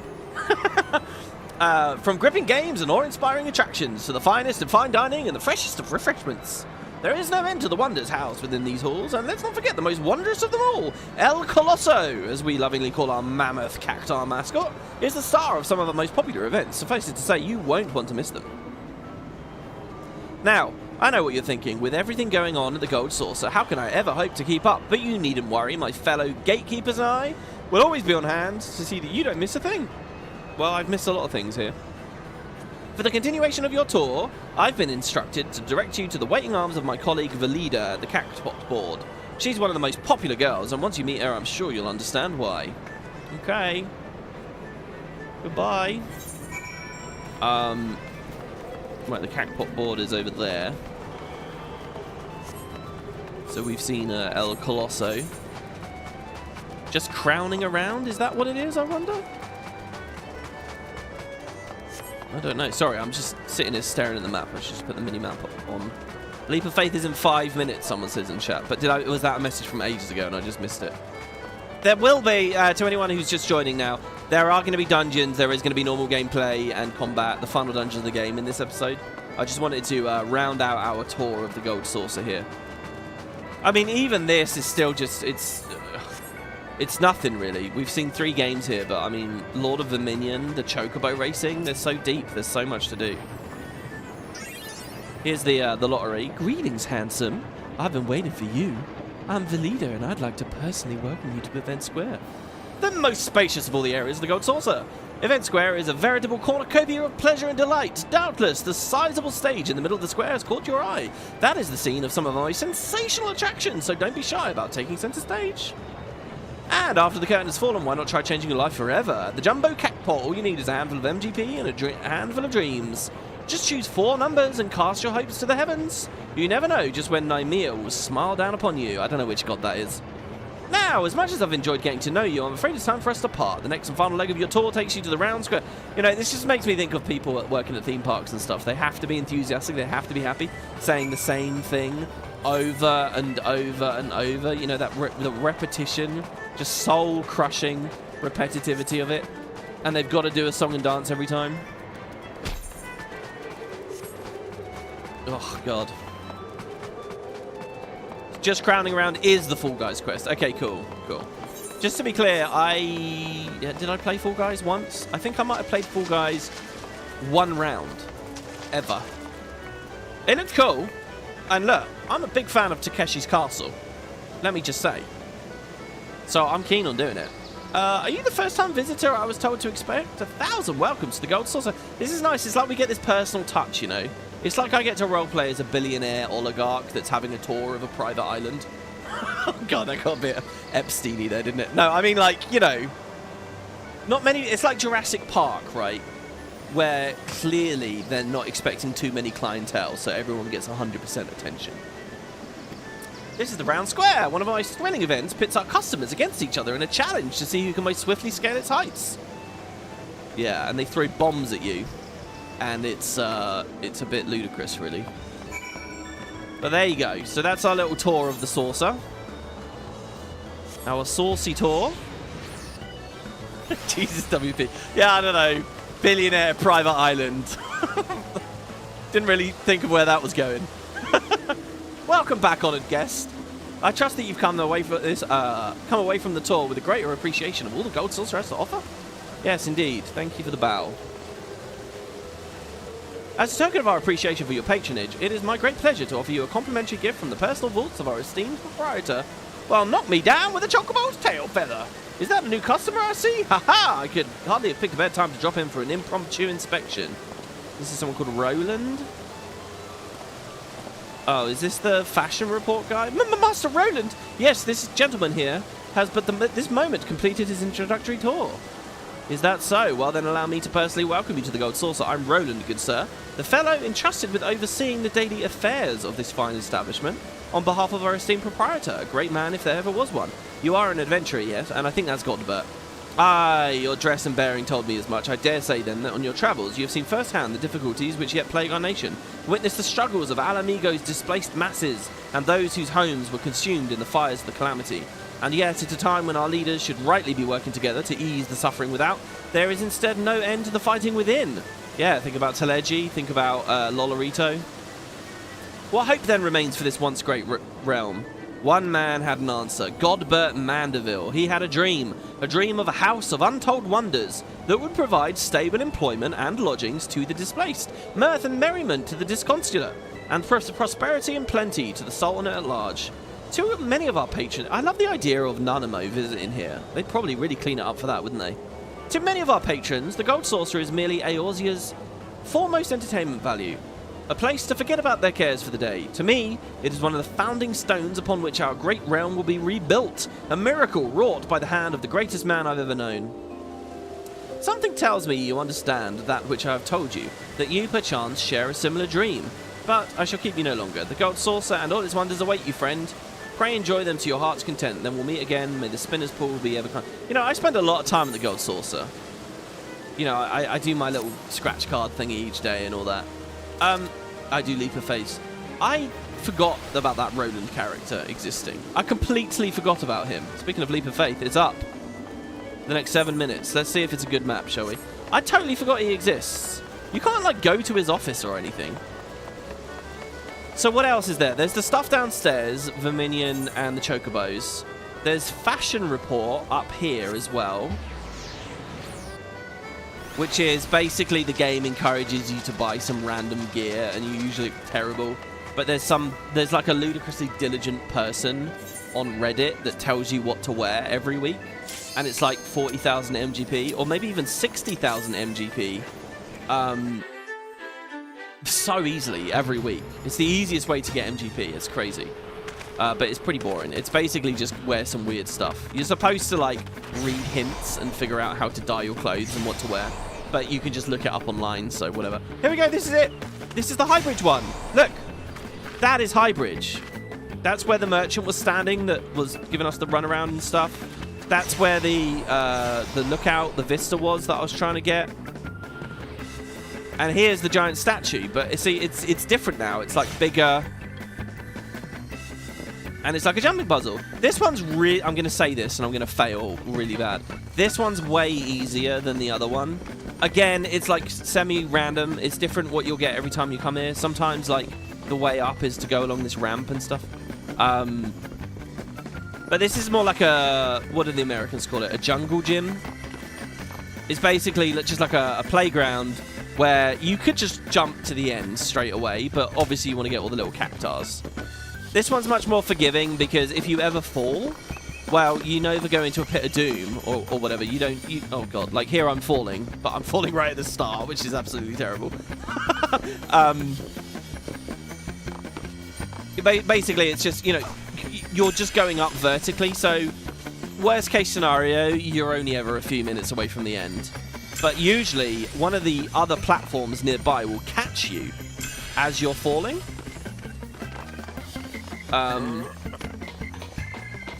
So, like, if I miss a jump, I might not fall to the very bottom. So you just got to identify where all of the cactuars are. And again, I love looking at these little things. The models of them are so cool. And there's kind of a, you know when the Lion's Arch rebuild happened in Guild Wars? And there was the Karka hunting thing in that game where you could hear the crabs in the area and you could literally use the sound. It was very immersive to figure out where to go. There's a lot of that going on here as well. Like you can hear if there's a pickup near you. And right now they're all gone, so I can't hear it, so I know I can move on. By the way, that's insane. 2 silvers right next to each other there. That's absolutely, properly crazy. How do we want to climb up those? That seems a bit weird. I don't think so. I've never seen 2 silvers next to each other like that. Silvers are usually the harder ones. Because again, there's only ever 1 gold, and it's usually reserved for some jump near the end. Well, here's something nearby. There's one there. Question is, can we make this jump? I think we can. Yeah. Ooh. So there, like, there's the end already, as you can see. We can climb right up onto the statue. I don't know which god this is. It looks cool, doesn't it? I like the rings and stuff. Rusted rings there. So there's gold. So what have we got here? Yeah, we've already done it all, right? We've got 6 bronze, 3 silvers, that gold, and then it's over. This bit over here is a bit deceptive, though. I do know that. Some of the jumps they ask you to do here are really tricky in kind of a nasty way, like bump your head or jump a little bit too far. Oh, no, we seem totally fine. Well, there you go. But yeah, I like this one. So there you go. That's another map. There is another map as well.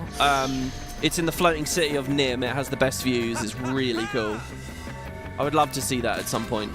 By the way, I got some advice from you guys, which was that you can go to the end, tag the end, and then just go and get the cactuars after, which it totally ruins it, but, you know. The risk-reward of the whole thing. Oh, there you go. Okay, so that's Leap of Faith. Do I show you... No, I want to do the Fall Guys thing.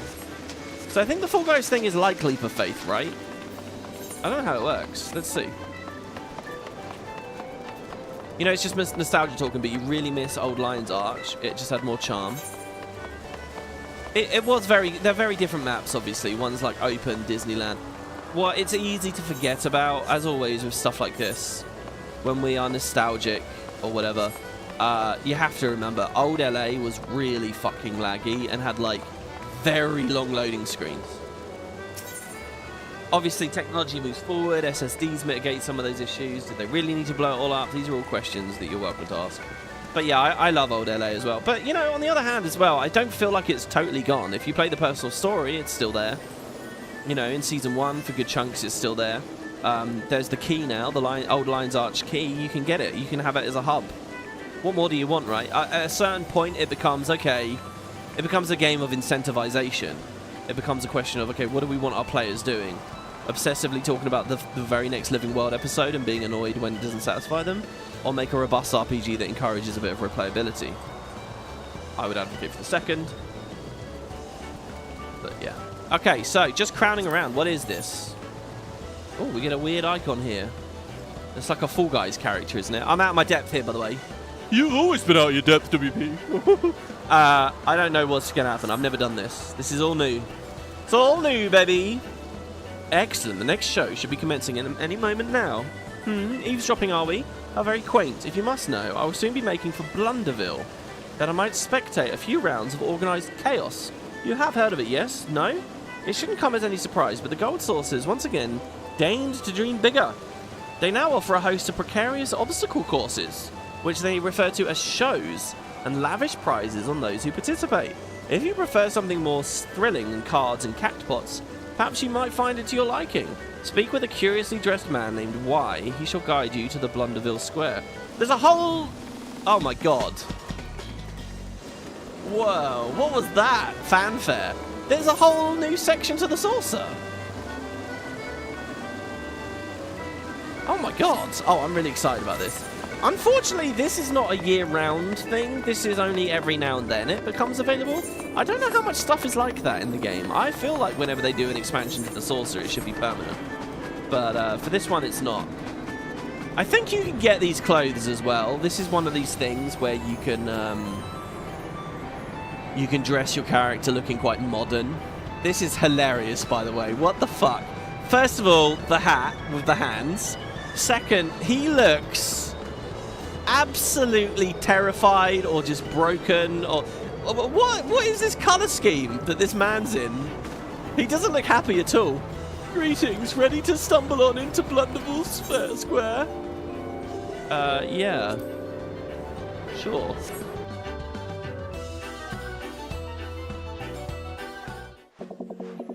Oh my god.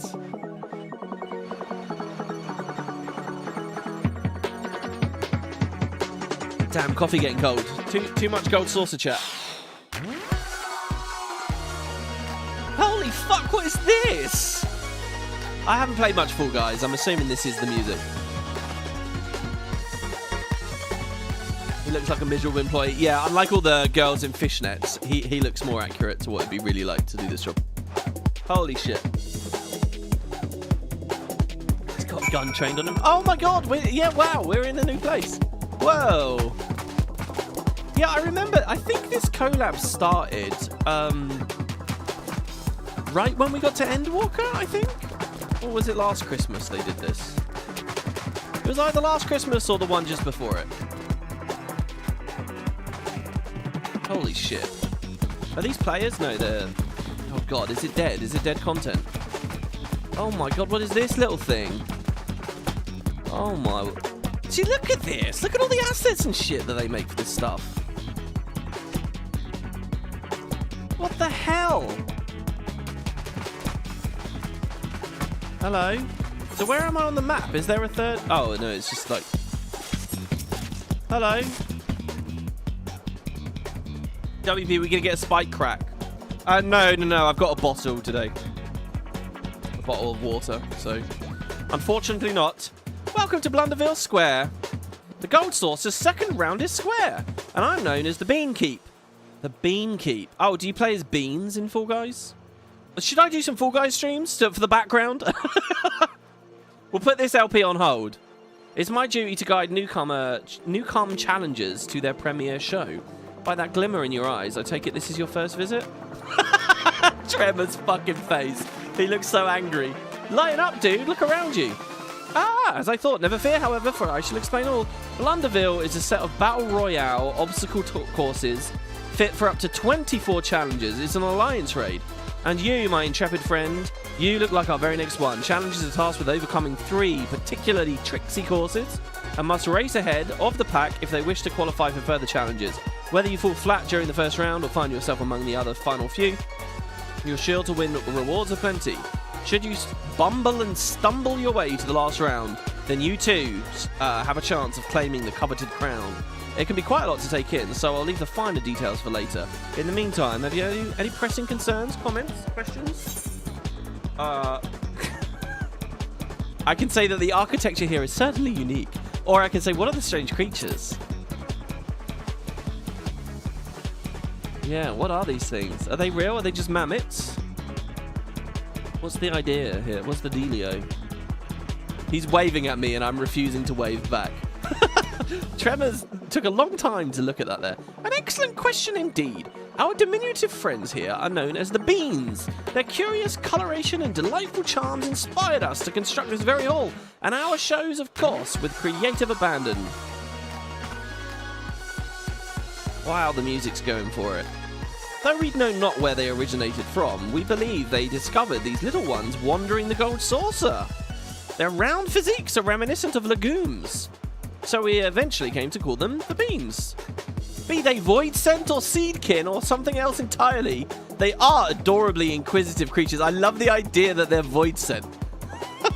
Look at those black eyes there. Fathomless pits.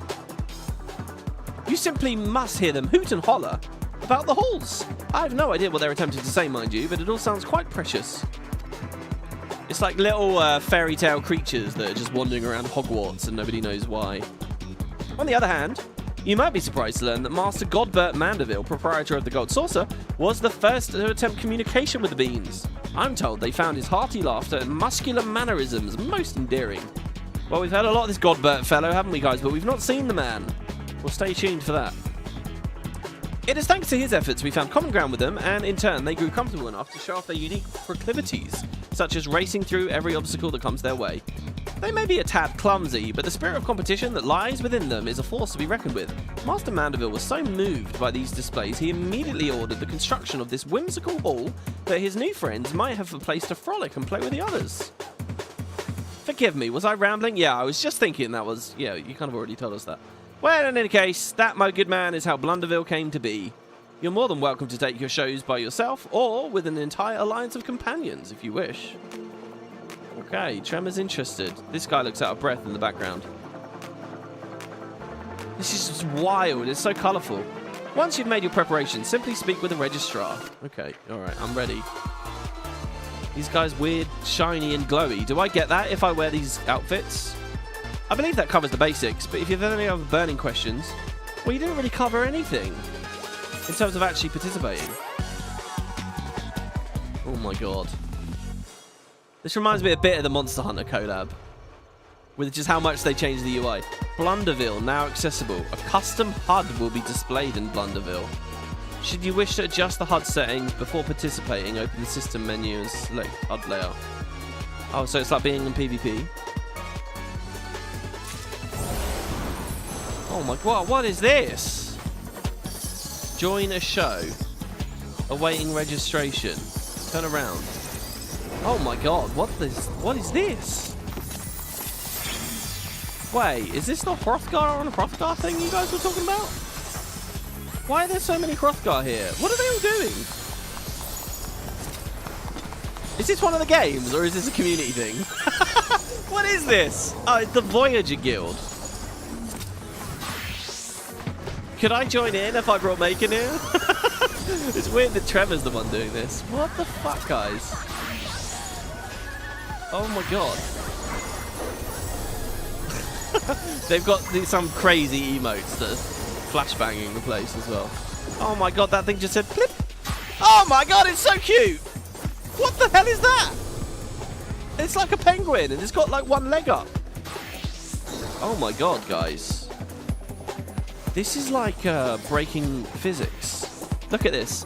Alright, look, I know, second monitor content, alright? It's time to look at the stream, alright? I've got something to blow your mind, ready? Full screen it.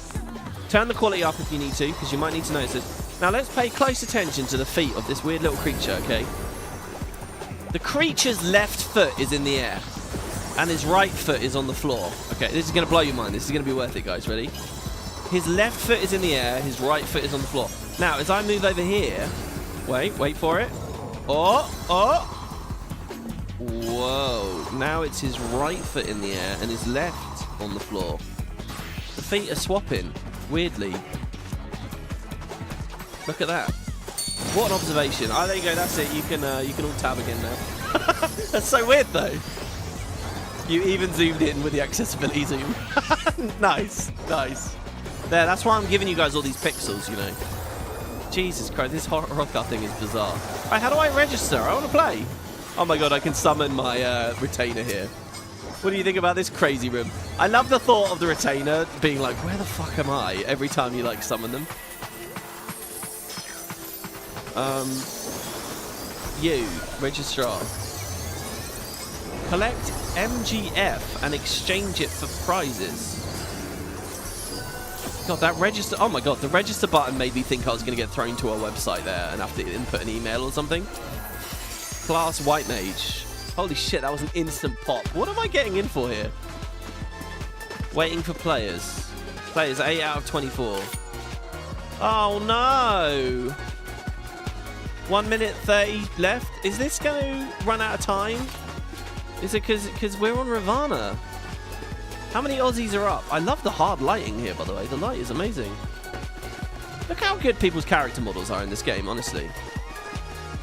I don't know what it is. I don't know whether it's the aliasing. I don't know whether it's the shininess in Guild Wars or what, but I feel like... I don't know what it is. I feel like the cloth and the material physics and stuff in this game I get really a lot more into it. Like the way that people can make themselves look and stuff. I don't know. I mean, look at it. It all just looks a lot more real, I guess. I don't know. It must be the TAA. It must be. Because I don't know if I felt this way before the graphic update. Look at that Lalafell there with the 2 different eyes. Coloured eyes. This guy looking nice and edgy. He's badass. Oh my god. Oh my god. What the hell?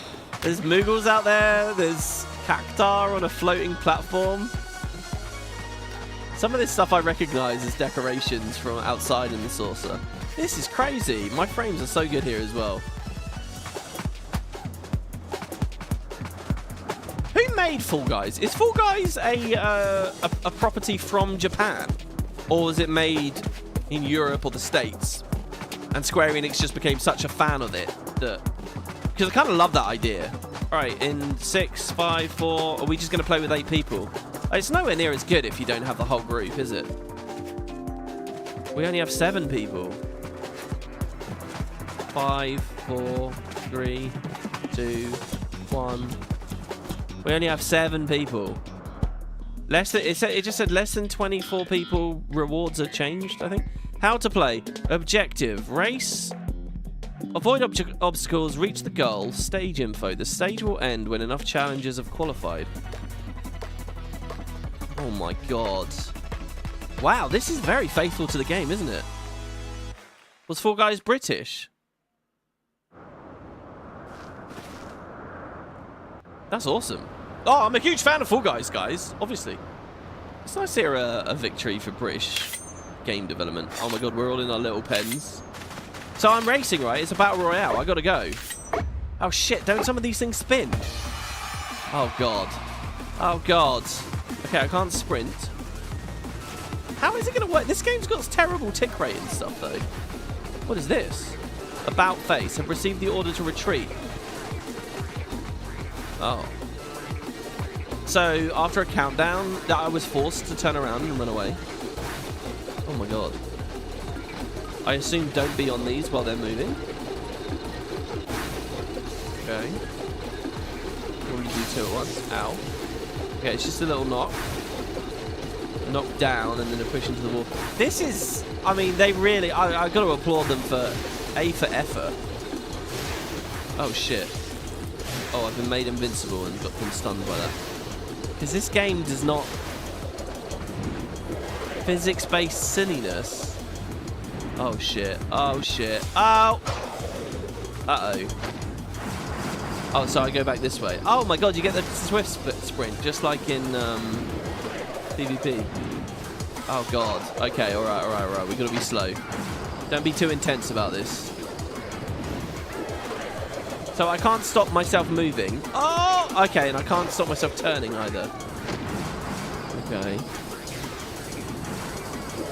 No. Okay, well, that's fine.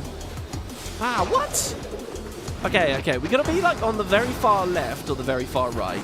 There, that's good timing. No, it's not. Shit. Oh, dear. I wonder how much lag would affect it. Lag has not affected it so far. All right, I think we want to go like now. No, that was too soon. Oh, no, I'm all right. Yeah, lag. Lag helped me out there. Oh. Shit. Wait, there's only 1 minute left. Oh, no, I'm going to get eliminated on the first round. Okay, oh, that doesn't even swing that way. Okay, hold on. Oh, shit. Damn, dude. How do we do this? I'm going to go like this. Starting on the left is easy. Okay. That's also easy. We gotta turn. Oh no. The thing is, I've got a strategy now. I know how I can do it. Being on the left and wait for the timing to be like that or something. Oh no, not like that. Actually, will I stay on? Oh, fuck. Oh god. Only 4 people qualified. Well, no, there were only 6 people here. Oh my god, there's not even qualification at the end there. Oh dear. Oh, I'm embarrassed about this. Okay, that run I didn't even really try because I was looking at the up over there. Well, we're out of time. Oh, shit. It's over. I was eliminated at the very start. When you get used to the jank, it's not so bad, but there was a lot of people's eyes opened when this came out. Yeah, sounds like playing Black Mage. All right, so you know what? We go to another round straight away. I thought I was going to be kicked back to the matchmaker there.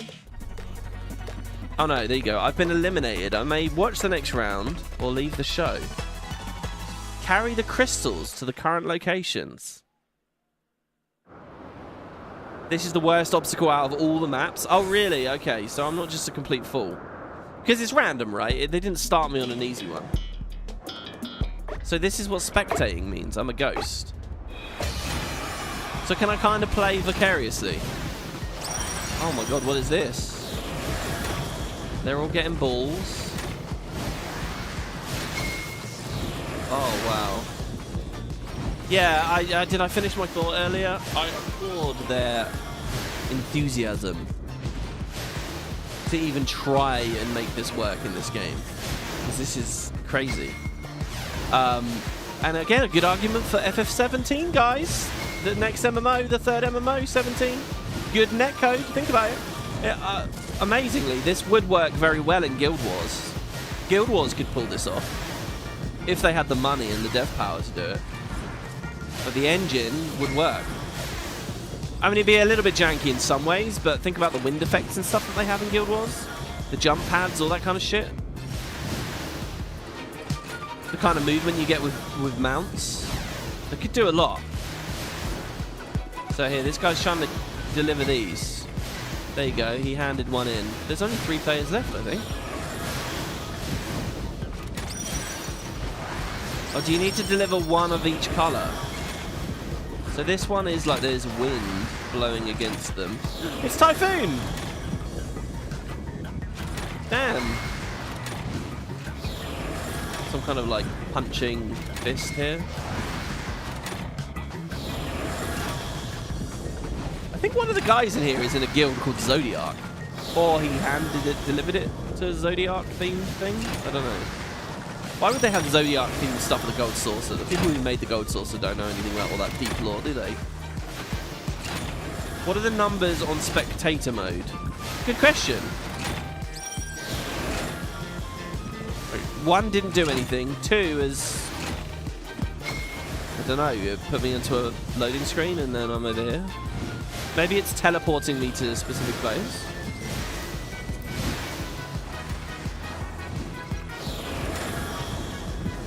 You play too much 14 to even notice the horrible and janky snapshotting. Yeah, at a certain point, I'm sure you do become blind to it. And it, you know, it's the same with all games and all experiences, really. The question is, are you having enough fun to overlook those issues while the blindness develops? Because, I mean, if there's any game that proves you can release something fundamentally, ludicrously flawed. Like, let me just say again, I said this when we first started playing Conjurer. The fact that as a mage, you stop moving, start casting a spell, and it interrupts the spell because the game still thinks you're moving, right? That's a very simple thing. I want to stop and cast an ability, and I get cancel cast from that. I can't just stop and press an ability. I have to... Like, the fact that jank exists, just as a fundamental thing, that is, like, horrendous. That is so fucking bad. That would not fly in any other game newly releasing. That is unbelievable. And yet nobody in FF14 bats an eye at it. Nobody cares. They've lived with it for years. And it's just the way the game is, you know. And they'll just hand wave it and they'll say, it's because of the lag or whatever. And it's like, well, fucking hell, you know. Like, people wouldn't tolerate certain things. All right, here we go. Here's the end. And I just saw Yojimbo.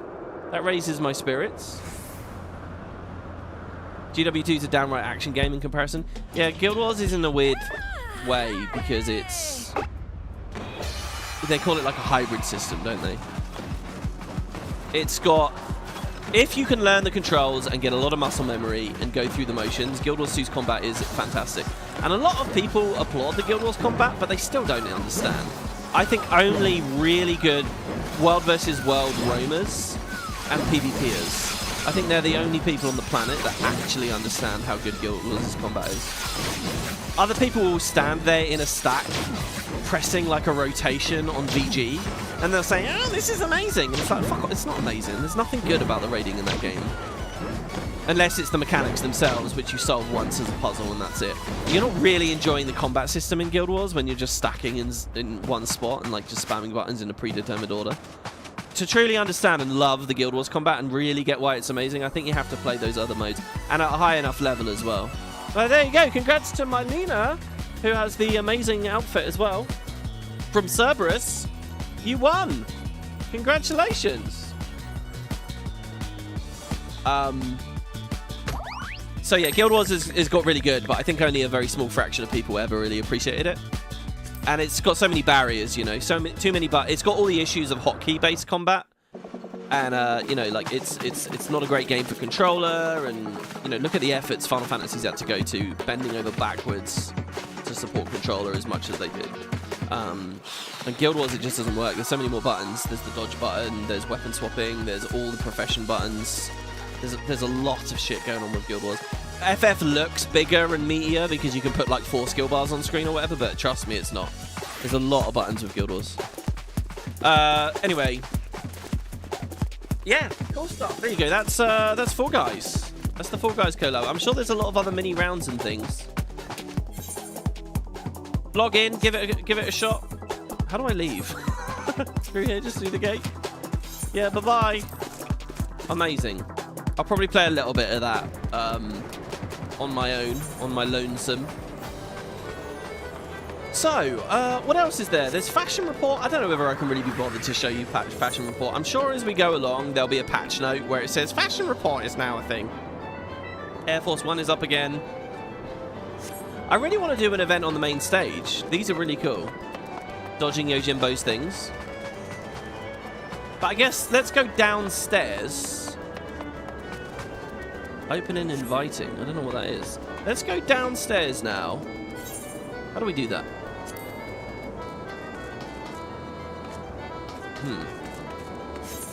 Will you just take me there? No. We're going to need to get a quest to get down there, I think. So maybe it's... So you want to be a jockey. That'll probably be it. It's probably the Chocobo thing. So here they're giving me a message about the jumbo cactpot. Oh, has that been... Oh, we did it on Maechen. Oh, we would have to go back to our home world to see. I don't know. I don't know when they did the drawing. Okay, here you go. This lady, the lift operator. Beyond this door is Chocobo Square and Minion Square, homes to the heart-pounding, hair-raising spectacle that are Chocobo Racing and Lord of Verminion. Ride the lift to Chocobo Square? Hell yeah. And 7 was awesome. There were so many different rooms and like scenes that you would travel through in 7. It really made the place feel massive. In a way, because this game only has the 2 areas, 3 I guess, including the Fall Guys thing we just saw, it feels a bit more empty. By the way, there's all these mini games all over the place as well. And I usually do some of these for my weekly. So here is the Finer Miner. This is like a test your strength machine. You get the nice little Malboro there, and Titan, and a Cactar. We need to hit the thing in the red. It's incredibly hard to do. I think I managed to do it there. Find the sweet spot. I've got 50 seconds. Oh, God. See, I wonder if this was going to be like the mining game at some point. We sense nothing. I'm trying to just... No, we sense nothing. Oh, what? It's over! Let me try that again. Play around. Use one of my gold saucer tickets. No, I don't think so. You end up with so many... Oh, there's something there. There's something close to that. Let's try it inside a little bit. Oh god, I only have a few hits. I'm being too conservative with it. There you go. Oh, I sense nothing. I went the wrong way. I should have gone out instead of in. Oh, that was bad. Damn it. This time I'll probably get it because I had a shitty opening. Sense nothing out there. Oh, I was going to try maximum there, but I misclicked it. Oh, here I've got 4 turns still. I sense nothing there either. What about between the two?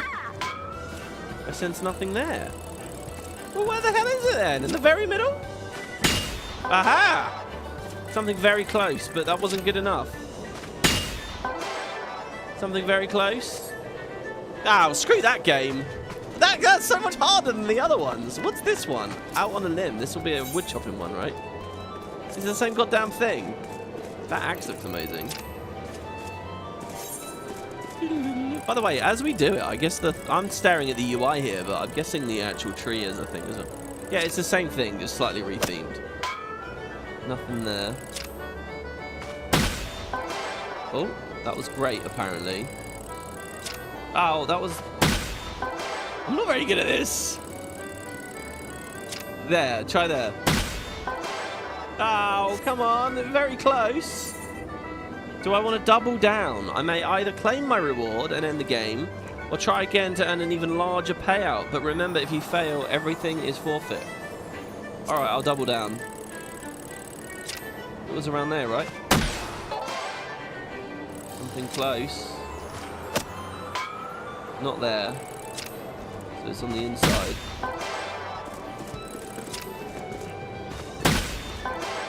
How accurate do I have to be with this? There? Oh no, it's going to ask me to double down again now. Time remaining 17. Alright, screw it. I didn't know about this double down thing. It says great. How can it still be great? I must have missed it. Oh no, there we go. Excellent. I'm right on top of it. Oh, no, let me claim my reward now. Hey, we won 150. There you go. But by doing the weekly, we got 1,500. Look at this. I love the red carpets and stuff. So there's other ones upstairs where you like just you throw a basketball. Oh, these guys are like around as well, advertising. The basketball one's pretty good for just quickly getting through a round. They're hard though. I really struggle at these. They're difficult though because I'm sure bots could do them very well. Like this, Cuff a Cur. I'm sure there are bots that are very good with these, so these tend to have like almost nothing on their payouts. So you got to click right in the middle, which is hard enough. There you go. Basically, you want something that gets you in and out quickly, so that you can just get your participation reward for the weekly and leave. Right. Well, we're downstairs now. So what do we think? Simcock. Continue straight ahead to register your Chocobo at the race counter. So, once again, on the Twitch playthrough, I did this, and I've never played it since. So I should do it at some point, off-screen. I'll do one Chocobo race, one round of Lord of Verminion, and then we'll go check out the dungeons, yeah, guys?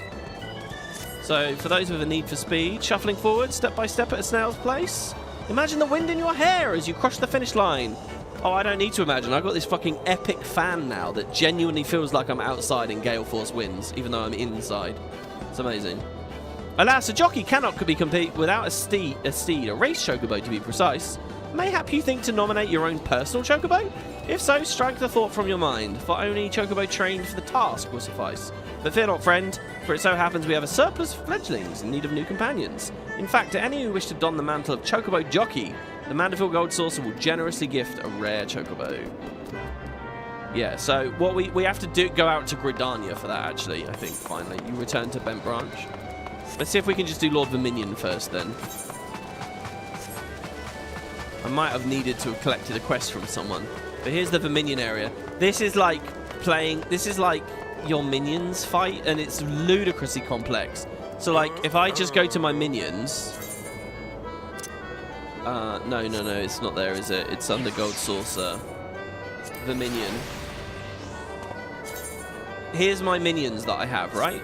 We've seen them. As I've got the Cherry Bomb, the Morble, the Baby Bun, the Wide-Eyed Fawn, the Dust Bunny, the Oppo, the Slime, the Gobu, the Fledgling Dodo, the Buffalo. I don't remember getting the Buffalo.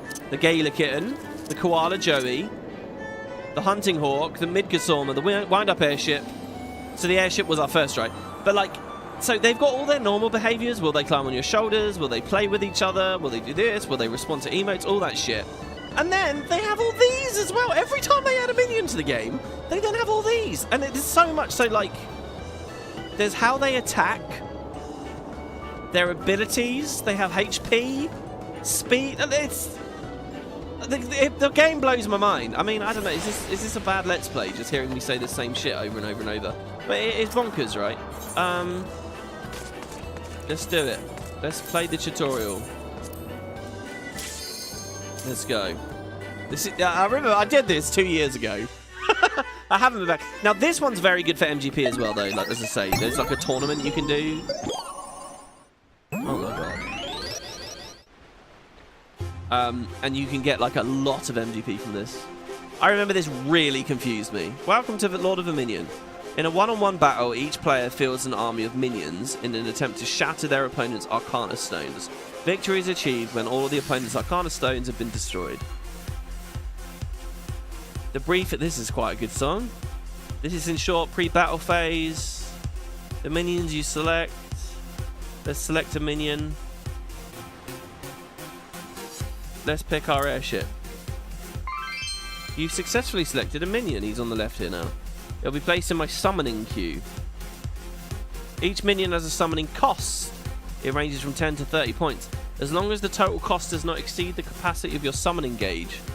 Now, I believe there's a meta to this. As cool as it all looks, I believe there's like some broken shit that you can just run and kind of like cheese it. I might be wrong. You must be quick with your decisions, however, as this preparation phase is a time limit. Familiarize yourself with the costs and abilities of your minions before a match, so you may quickly select the ideal starting lineup. Your view of the field is controlled by the camera, using the movements keys to shift your viewpoint around. Okay. Oh, there he is! Battle's begun. All the minions placed in the summoning queue during the briefing period will now appear on the field. You can give orders and commence your assault. Note that your summoning capacity has been expanded to 240 points. Right. Summoned minions will enter the field from your currently selected gate. The middle of the three gates, gate B, is selected by default. Left click on the A found on the hotbar and try summoning a minion from gate A instead. This is gate B. What, the gate A is over there? No? Let's summon the bomb. By summoning units from the gate closest to your intended objective, you can cut down on your minions' travel time. Right. Once the battle's underway, summoning minions in quick succession will incur a penalty in the form of a recast timer. The length of this recast timer is determined by the cost of the previously summoned unit.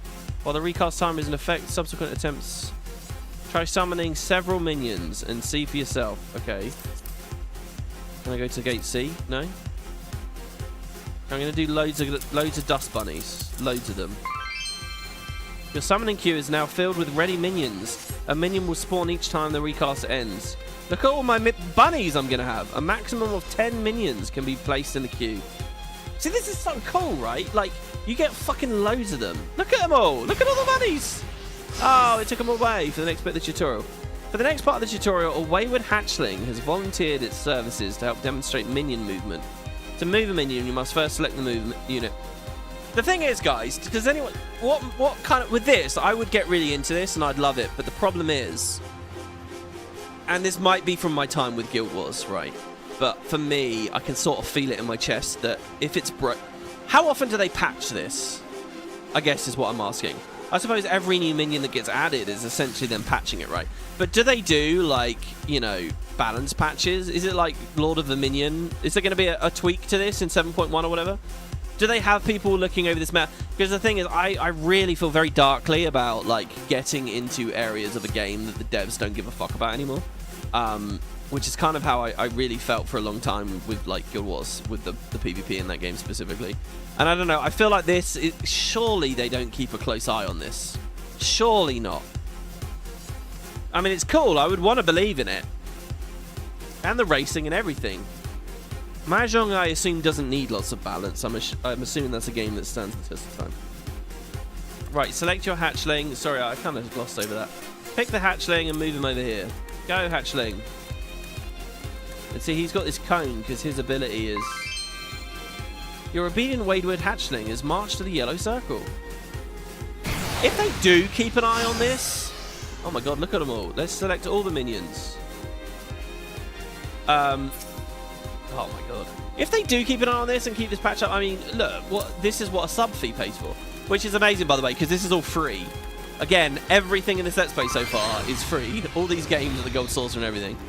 Look out, your opponent's minions have appeared on the field. To triumph in the Lord of Verminion, you must engage and defeat enemy units as the situation demands. Your minions will automatically initiate attacks against any nearby units. So if I have... Are some minions big in this game? Can I summon like a giant dragon? Select them and attack this. Go, guys. Why does only one of them have a cone? Oh, yeah, fuck them up. Oh, they're not doing too well, are they? Yeah! Nice, nobody even died. It seems your opponent has taken advantage of the confusion to launch an assault on one of your Arcana Stones. Should an Arcana Stone be surrounded by nothing but enemy minions, the structure will begin taking damage and then get destroyed. You lose once your stones have been shattered. So be ready to deploy... Okay, so it's fighting each other but over the stones. So we got to get in there because they're breaking my stone. Can I control their abilities or anything? Is it mostly just mousing mobs around? Can I summon more shit? No, I guess not. Your opponent has unleashed a pair of baby behemoths. Oh my god, look at them over there. There are 4 types of minions, and the 3 of these, Monster, Critter, and Poppet, will fight either at an advantage or a disadvantage depending on the... Oh yeah, it's rock, paper, scissors. Minion types affinities is as follows. Monsters are good against critters. Critters are good against poppets. Poppets are good against monsters. What the hell is a poppet? You believe in ghost stories? You're in one. Poppet. He doesn't say poppet there, but you know. The final type, gadgets, are neither strong nor weak against any type. Remembering the affinities may make the difference between jubilant victory and crushing defeat. Baby behemoths are monsters, and thus they're strong against my quartet of critters. To make matters worse, the behemoths execute area attacks, as opposed to my hatchling's single target ones, and they're capable of inflicting damage against all enemy units simultaneously. I still have the advantage of numbers, however, giving my minions a better chance to prevail against the otherwise superior enemies. Send your hatchlings against the behemoth and dispatch the monsters in a valiant flurry of feathers. Look at this. There's even like flavour in the tutorial text. This game, man, this is insane. Why can't I just stay by the stone and break his stone? Alright, fine. Good, they're gonna get slaughtered! Oh no! This is so bad! I don't want to zoo against my... when I'm super effective to their AoEs. Can I like micro? Is there like microing? Can I like shift them around and stuff? Each minion is capable of executing a special action, which, when used to good effect, can help turn the tide of battle. Yeah, I've always wanted to get into StarCraft. I should stream that to you. I'd be terrible at that. To execute a special action, you must first group together 4 minions of the exact same variety into what's known as an action party. Each member of the action party must also have the maximum number of action points, a resource that accumulates over time. So I do get to use skills, but they're like, it's like a limit break. It's like a Chocobo limit break. Chocobo hatchling limit break. And it's this giant button here. So I guess my thing survived because they forced it to survive, so they could do this in the tutorial. Try this now by selecting one of the wayward hatchlings and perform a special action on a baby behemoth. Oh my god, the Choco Shuffle. I didn't even get to read that in time. What was that? Inflicts weakness, I think it said. Your hatchling special action has allowed them to triumph over a foe who would otherwise prove a near impossible challenge. See, I really want to play this. I want to plug more of my minions in. I wonder what minions Maechen has that would be really cool. Anyone in chat got any, like, favourites? What's something really big? What's got a cool special... So, hold on. Every fucking minion has its own, like, special overdrive ability. With its own animation and stuff. Surely that's not right. They must double up. They must copy them. If I get a bunch of... If I put my Malboros in, will they bad breath? If I get like 4 Malboros? You'll notice that the rigours of battle have taken their toll on the hatchling's HP. To restore a minion's HP, simply send the unit back to one of your gates. Select your wayward hatchlings and return them to a gate to lick their wounds. Okay, wait, we heal at our own gate? Gate B, go. Oh my god. See, this could get pretty intense if I've got like loads that I've got to control and move around all at once. Omega F is really good. Oh god, that's sort of spoilery. You believe they copy, but there's quite a lot. Do they, so when Dawn Trail came out, right? There's new minions in Dawn Trail. Did they expand upon this game in any way, or did they just slap in a bunch of shit? Like reuse a bunch of stuff is what I'm saying. Gate areas function as a form of sanctuary. While within these areas, your minions will... How many minions do you end up controlling at once? Conversely, the minions inside the gate area also are unable to launch attacks of their own, so you must weigh the temporary loss of offensive strength against the benefits of refreshing your weary troops. In addition to the sanctuary they provide, gates have another useful function: teleportation. Minions inside a gate can be transported to another gate. I see. So if I select them all, and I'll say to them, oh, hold on, no, you just mean click this and then like that. Holy shit, that's cool. Using this function can allow you to quickly send minions from one side of the field to the other and assault lightly defended enemy structures. Structures? Okay, take out their Arcana Stones. So what kind of structures are there? Holy shit, they teleported off it. Alright, let's go take this out. Come on, Chocobos. Can I... I'll split them up. You go there. You go there. The Search Eye. Select the hatchling action pie and move them. They've become attacking Arcana Stone B. Your minions will inflict damage on an opponent's Arcana Stone when no enemy units are present. So he's going to defend these. So I've split myself up here, really, in a bad way. Let's cue some more dust bunnies or something. Oh, maybe I'm doing this wrong. Oh my god, I've only got 9 minutes left for the tutorial. Oh shit, do you know what? I feel like when I did this before, I ran out of time on it. They're just saying to attack B, so I'm going to stop them from breaking C there and have them join the fray. Yeah, okay. Oh my god, everyone's doing that. What are like the hotkeys? Oh, I see. This UI element here is showing me the rock, paper, scissors.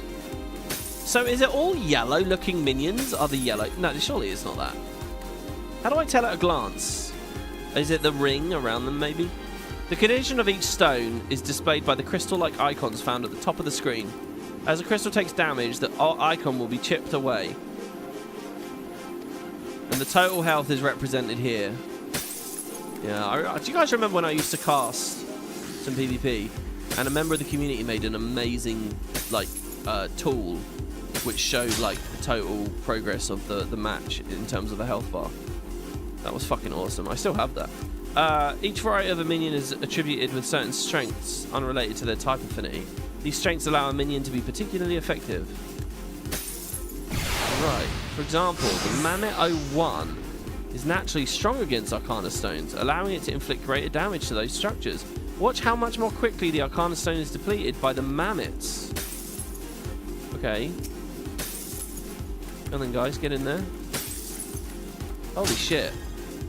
The shield provides additional defense to the Arcana Stones. Destroy this structure, and your opponent's crystals will become even easier to shatter. The enemy shield can be attacked. Oh, there's bombs defending it. Let's take the bombs out. Oh, they do look good, don't they? Get in there. Oh, using the cherry. Oh, they're mine. Okay. Oh my god, look at how many I've got. This is insane. Holy shit, so my total amount I've got, this is only half of what I can have on the field. Okay, so the bombs are good at taking out shields. Be sure to take swift advantage of a deactivated shield. All structures except for stones regenerate. See, the thing is, right, I'm happy enough just seeing the minions having cool skills and fighting one another. I feel like you don't need a complicated game type on top of it. I'd be fine if this is kind of a more raw, not a total deathmatch game mode. I mean, maybe this just seems more complicated than it is because I'm learning it, you know, and that's always the case with stuff like this. Right, so it breaks and then it gets its health back, but it is getting chipped down. There we go. Enemy Arcana Stone shattered. This is an example of how different strategies can aid you. Check stuff out at the Verminion tables. The tutorial is now concluded. Learn well your minion's strengths and weaknesses. Conquer all before you. I feel like, guys, what we should do with the Let's Play is each expansion we should dedicate an episode to coming back to some of this stuff. Like I want to come back to this and be like, okay, here, look, I've learned how to play Mahjong. Here's what I'm doing with Verminion, you know, like, we should touch base and play this a bit more. But it's really hard to figure out. Like, we could just get waylaid here for months, you know. And we're trying to play through the story. We're trying to catch up. So let's go do this now. So, but maybe at the end of Heaven's Ward we come back and I'll show you what I've learned. But let's go to Bent Branch real quick here and get ourselves a race chocobo. I said earlier in the series that there's many chocobo you get. This is our third one. We've got Topaz. We've got the double-mounted red chocobo. And now we're going to get this. There will be a fourth chocobo in Heaven's Ward as well. Remember, Ishgard is the place of Elazin that know their chocobos. I'm going to turn my visuals back on still. Trying to catch up before Endwalker's released. Are you? Yeah, I mean, that was the situation last time. But now we can be a bit more leisurely. But I don't want to get totally waylaid, you know. Another one for the races, eh? Welcome, welcome. Once you've made your decision, I'll prepare the registration form you'll need to take back to the race courier. Lest you worry, our chocobos are all quality stock. They might not seem like much at first. And here's where I think you can breed chocobos like in 7. So I pick here. Do I want G1M or G1F? Oh, male or female? Boy for blue, red for girl, pink for girl? I don't know. Let's get the boy. Fledgling and race chocobos. You now possess a fledgling chocobo registration form. Until its maiden race, your fledgling will be trained and cared for by the Chocobo Keeps at Moogle's Gift Mounts in Bent Branch. If you happen to lose your registration, ownership is rescinded. So store the document somewhere safe. Well, I can't actually lose it, can I? After officially registering my fledgling as a race chocobo, I'll be moved from Bent Branch to the saucer. Or maybe I can lose it. So you think you can ride this chocobo? You're still here?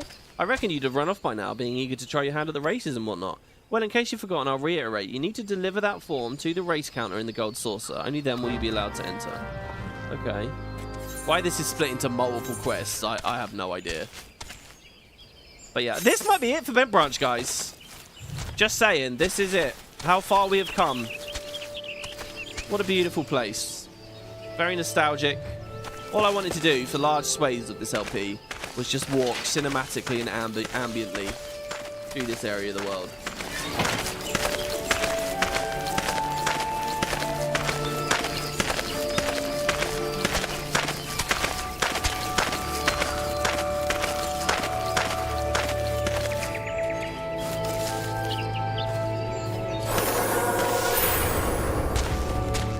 That was me attempting to type /wave, but I guess it didn't work with the UI off. I don't know. So yeah, because I don't think there'll be much time for this in the final episode with all the insanity that's about to happen in the main story. Alright, okay, so Thanalan, the gold saucer, the gold saucer.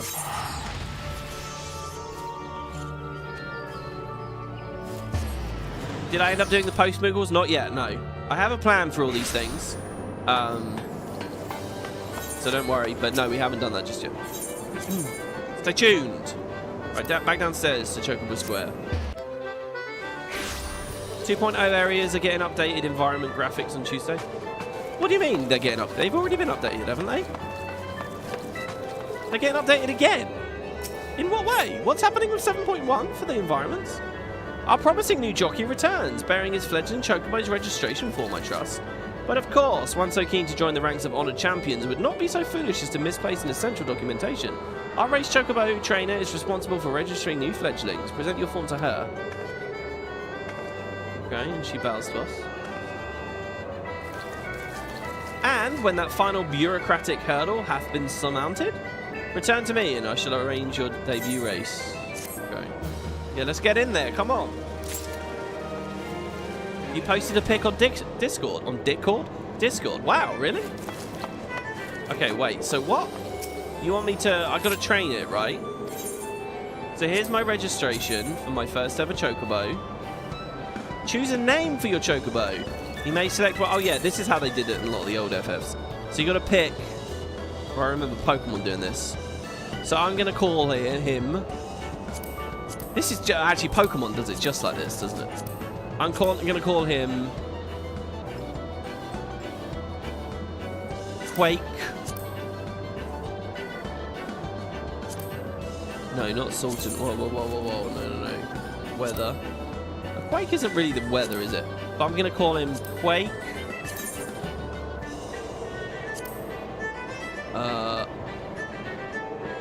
Is the word rider there? I want the word rider. Roadster. Quake Roadster? Quake Trot? That doesn't sound very good.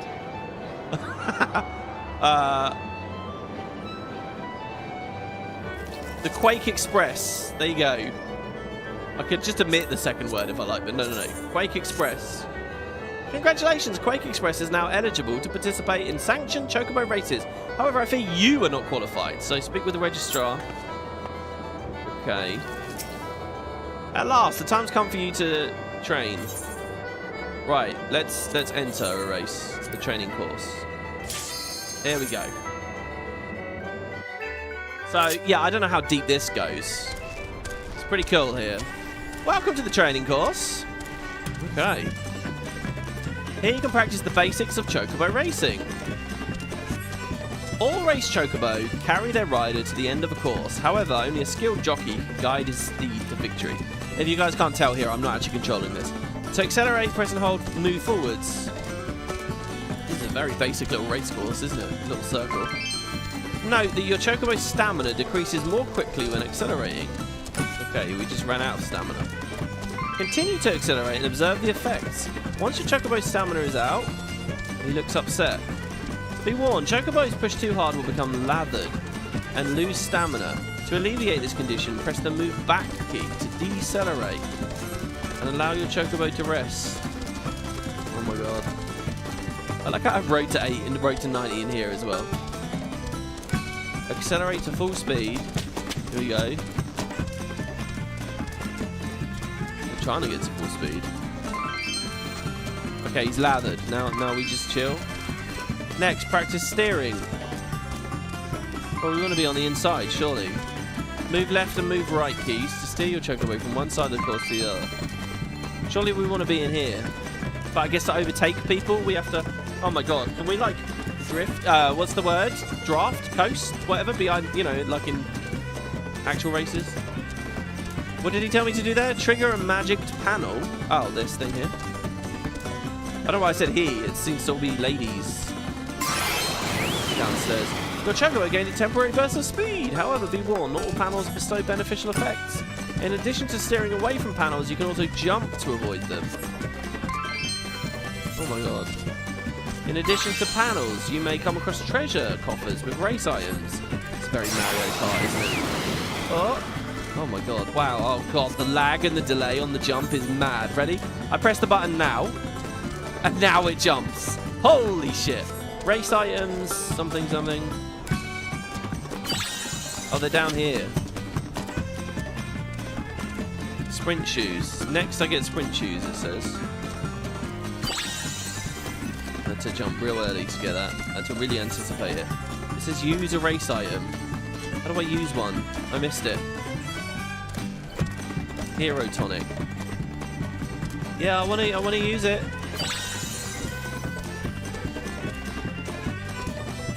I mean, Christ, I don't really have any buttons. Oh, F. I just pressed F. Did it work?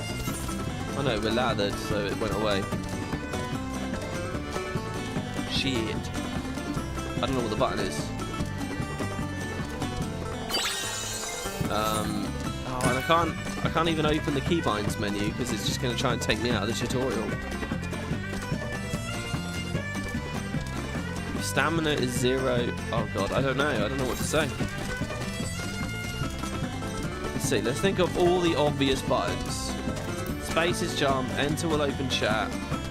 A, Q, E, W, E, R, T. None of those work. None of those work. All the numpad buttons. I'm just mashing my keyboard like an ape here. It's not doing it. I could ask in the novice network, how do I use an ability in a Chocobo? Well, I think we're going to get kicked out of the tutorial on this. You're supposed to have a hot bar? Yeah. I feel like this is the hot bar, but it's stuck in the corner for some reason. There's nothing clickable. Hey, I'm in first at least. Look, number 1 out of 8. I'm doing so well, I know. All right, well, look, guys, I will leave that there, the Chocobo. Look, I like this idea of coming back to this in Heaven's Ward. So we'll take this as the tutorial. We will look back at this feature, and indeed some others, as we go forward. Triple Triad might just be a thing as we play along, though, here, because what I'll do is challenge people, NPCs, as we go along in the story. I think that'd be cool. You never know what weird NPCs you might be able to challenge. In fact, I'm really curious. I won't give too much away of the story, but in one of the expansions, you're very far away, and I'm curious whether the people there even know how to play Triple Triad, and whether you can actually challenge them. Let me be sure that I actually did this. Lord of Verminion, though, actually looks really cool, and I'm very invested in the idea of playing it. Should be action bar 1. Yeah, I don't know. Alright, well, there you go, guys. That, well, let's go upstairs one final time and see if there's an event on. I'd love to show you something at the stage, the main stage. But that's just a tiny taste of the Gold Saucer. Fashion Report is, of course, a thing here. No, there's nothing going on. There are a bunch of, like, little vending machine games that we could do again. There's a thing up here at Round Square. There's a whole other leap of faith we haven't seen. Wow, it's crazy, isn't it? Really cool. And I do tend to spend a lot of my time idling here. Just slowly building MGP, trying to finish out my card collection. What I would love to do before I quit or finish this game, I would love to do all the Blue Mage stuff to have the Malboro mount, and I would love to have all the Triple Triad cards. Those are two, like, really big tasks that, like, the collector in me is really excited about. And hey, they're going to add the Beastmaster soon, right? And that's going to be a whole load of other stuff. We can't leave without seeing Yojimbo. Well, I have no control over when he arrives. I don't know when the event will be. You know, there's like an event every 10 minutes, right? So we could wait 10 minutes, but it might just be a leap of faith. And then after that, it could be Typhoon's thing. We'll see Yojimbo anyway. This isn't the only place that Yojimbo is in the game. When you go to Doma, you see Yojimbo as well. So there's all kinds of stuff, guys. There's lots of time. So there you have it. All right, now let's go do the final 2 dungeons of the game, I suppose, and wrap this sucker up. See, look, Mordona now has this weird icon because Triple Triad's available there, I guess. Oh, no. That's because there's a leave quest there. Because we're in the middle of a leave quest. Right, I'm going to go to the Revenant's Toll because I'm pretty sure Hugibert is going to be giving us our quest here. And let me just check this. There's 2 dungeons for us to do. Amdapoor Keep is one of them. The quest is called Ghosts of Amdapor. Yeah, here we go. Or maybe not, actually. Let's see what Blows On says. Here you go. Not easy being green. I guess we'll... No, I'll do that one last. Loriane, do you have the quest for us? Yeah, for keepsake. Here you go. So 2 final dungeons. And I would love to play this with you guys. We're looking for some people in Party Finder. Hopefully you can trust me to be your healer. Can I just remind you all that we're doing this mid-eye level and the other ones have been bloody hard. So this might be difficult. A wayfarer like yourself must be privy to all manner of tales, yes? So tell me, what do you know of the adventurers who purged the cultists from the ruins of Amdapoor Keep? Well, I was one of them, actually. So this is 2.5, guys. These are the final dungeons in the final patch. What, it was you who did the deed? Then you're just the person I've been seeking. There is a man who I'd have you lend your ear to, a hero known as Adistan. He dwells in Camp Tranquil, from where he surveys the Trailswood. Of late, he has sensed dark stirrings in Amdapoor Keep, and would speak with one who has braved the ruins already. But I shall put no more words in Brother Adistan's mouth. Pray attend him in the South Shroud. If you give him my name as proof of your intent, I will not withhold a single detail of what is observed. I'm realising I've been really bad with chat today, and I just had a bit of a heart attack. I missed, like, a membership or something. I don't know. Okay. Sorry, I was just furiously scrolling on YouTube there. Let's head on through.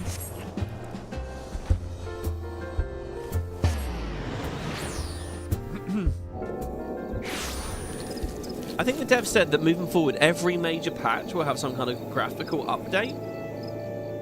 They just laid the groundwork on 7.0. Oh my god, that's really cool. It reminds me of how ArenaNet did the DirectX update, and they were talking all about how like new shaders and ideas and cool visuals can be coming in. And I mean, am I wrong? Have we seen any fruits of that so far? And it's been like years, hasn't it? Now 2 years? No, wait. When did the DirectX update finish? A year. Yes, I am Adistan. One ever listening to the Shroud. Pray tell, why have you sought me out? You have come at Lurian's urging. Good heavens, the elementals smile upon me, sending one of the bravest souls who smote the cultists from within Amdapoor Keep. Well, my friend, I am here at Arun Senna's behest to investigate the keep. You are here because of my findings. Terrible things fester within those ruins, and someone must destroy them. Yes, even though the lambs of Dalamud and their dealings with the Void Scent plague us no longer, the fell presence hanging over the place grows stronger by the day. So just to remind you all, Amdapoor Keep was where we met Diabolos. Right? We did it mine eye level, and it was brutally hard. And... oh, no, that was in the lost city of Amdapor, right? The keep itself, we haven't been to for ages. Yeah, the city had all the goo and the plague stuff, but we're going back to the keep again now. Wood whalers ventured into the keep to find the cause. Their reports were chilling. Someone has completed the cultist rituals and summoned the most ghastly of Void Scent. One of them reigns a leader, peerless in might and malice. You must fell this Void Scent lord, so to dispel the foulness hanging over the ruins. Maxine guards the gates of Amdapoor Keep. I shall alert her to your coming. Now, go, my friend, and may the elementals guide you to victory. We get a nice low bow there from Addison. Lovely. I don't really remember this. I'm pretty sure that I know what the final boss here is, and it's a cool... it's a monster that's going to appear in a CGI cutscene later, which is amazing. ARR gets polished now, just as you finish it. Yeah, honestly, I kind of hope that what you guys are saying in chat is totally wrong, or it's going to be really inconsequential and tiny.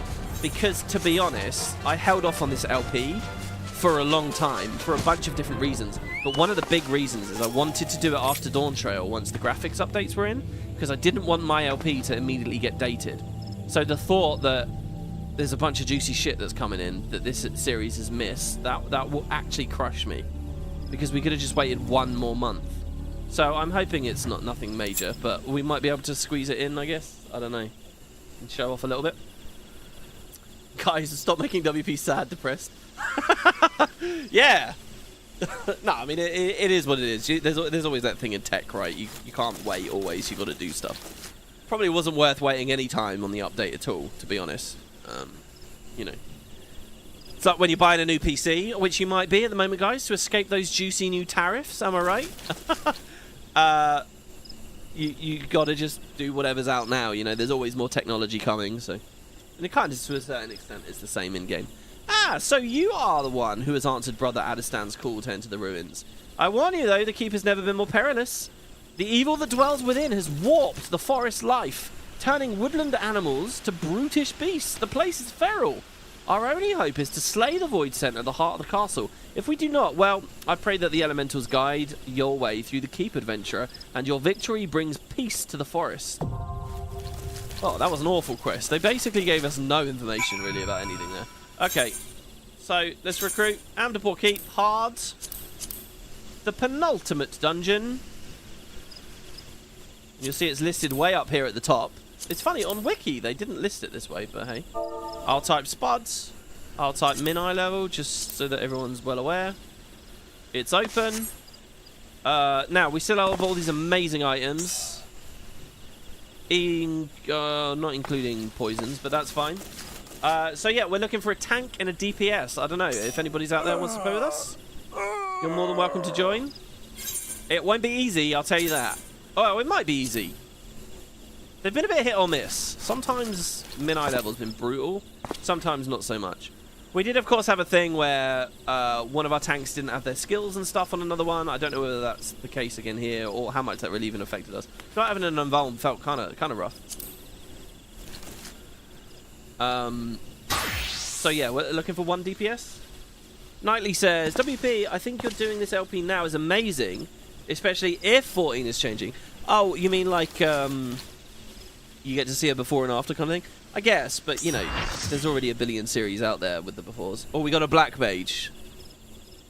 Last time we played like this, we actually we kind of had to reform. So let's see what we got. Ready, everybody? Amdapoor Keep, minimum eye level, the silenced echo.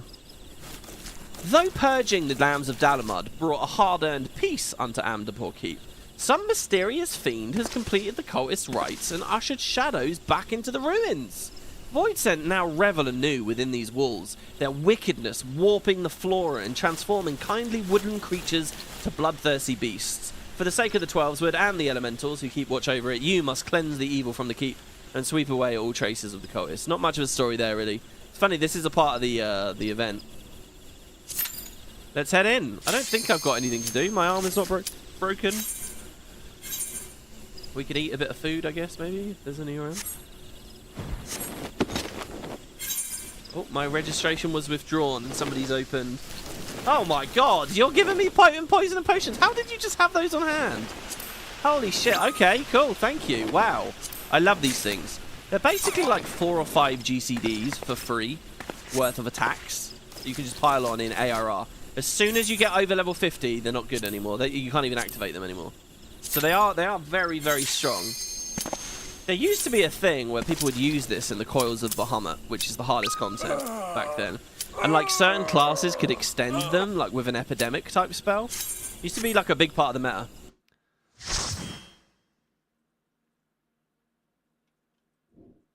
meta. You saw that the grass is getting updated, but air. Interesting.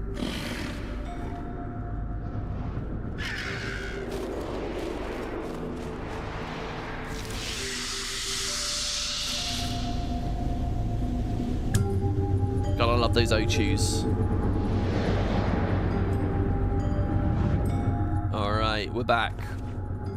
Don't really remember the difference of this compared to normal mode. You love crafting potions, your inventory's full of them? Oh, well, thank you for that, because they're not cheap, those. Right, well, let's see what we've got here. So I'm going to arrow that, regen that, and arrow that. And we could actually... Can we potion while moving? No. Arrow that, and then give him a heal, and then holy. You can get my holies out. There's one. They're resisting the stuns. That's pretty bad. I'll heal them again.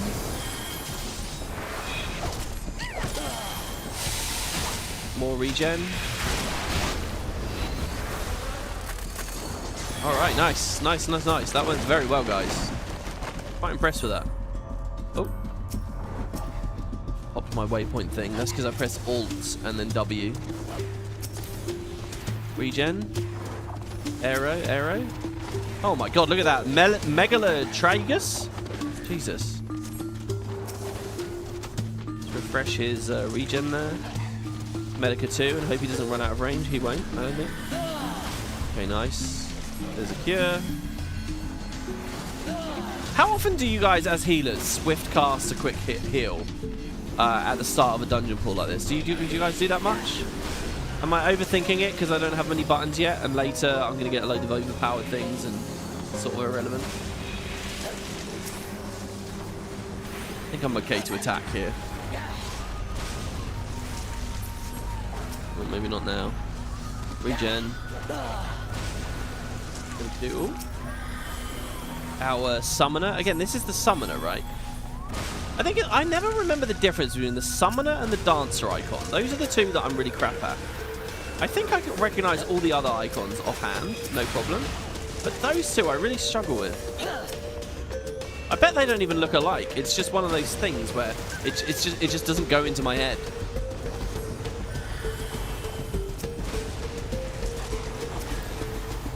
Get that and that.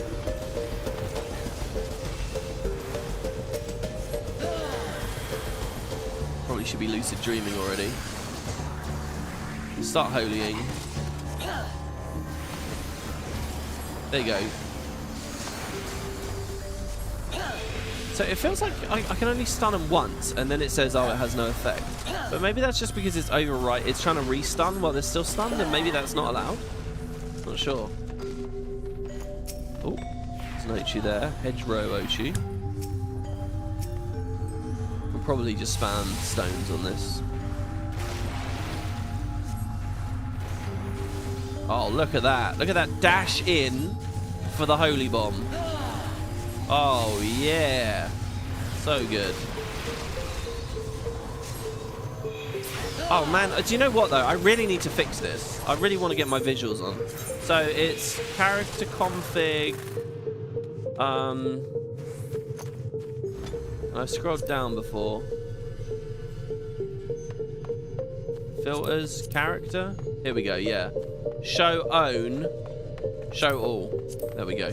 So now we can see my visuals again. Because they still went on. We weren't seeing the holies even though they were being cast. Which is, you know, pretty blue balls. Okay, here's the first boss. Looks a bit Odin-y there, really, doesn't it? Some kind of headless horseman. Regen. Arrow. Alright, there's 4 foreboding statues.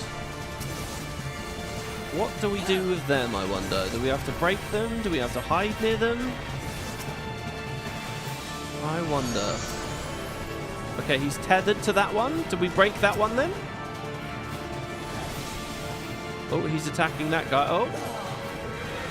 I got hit by that. I cannot... Honestly... the fact I got hit by that, that was... For the briefest moment, I was in range of that. But that was exactly when it snapshot.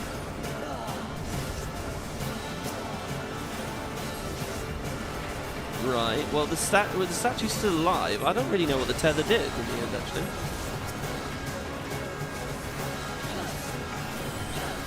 See, I could do all these mini cures, but I could just chill and then just benediction him. Alright, he's tethered to this one now. Oh, someone's getting vulnerability over there. Oh, I have to benediction that one then, actually.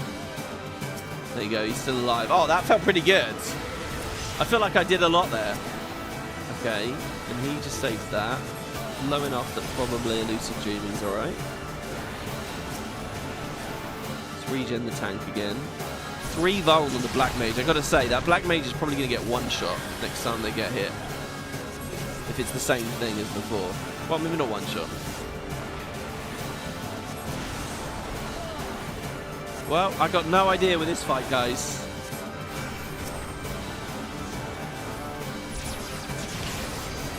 Dashing out of that. Okay, we're hiding behind this statue this time. He's breaking the statue. He's broken it. You can hide behind the statue to put the tether onto it and not you. Oh, I see. That's what's happening. He's starting with it by having the tether on a player, and they're transferring it to the statue. I see. So that's like a DPS race fight, right? You got to kill him before all of the statues break. Guess I'll greed on this stuff. I don't know. Gonna have a major inventory clean out once we get to the end of the game here. You think a lot of community advice for low-level healers is just wrong? Oh, really? How so? Okay, it's good for now because I don't have lilies. I don't have any more kit. Yeah. Oh, a demonic rose. A big old Malboro there.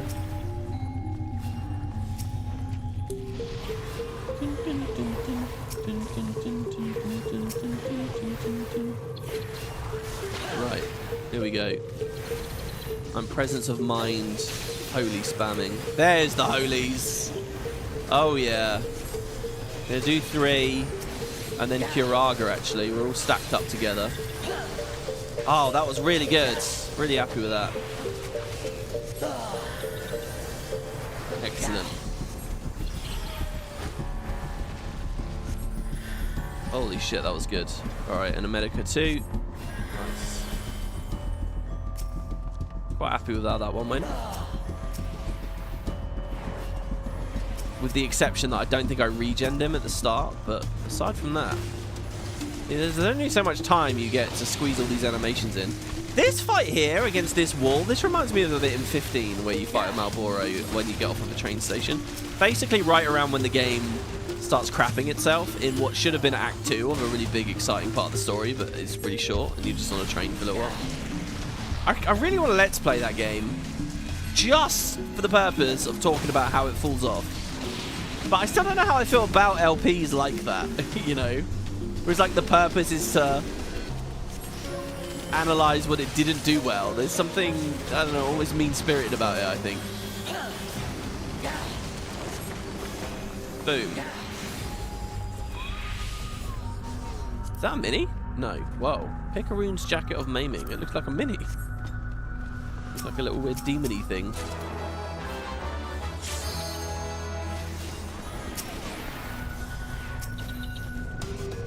There we go.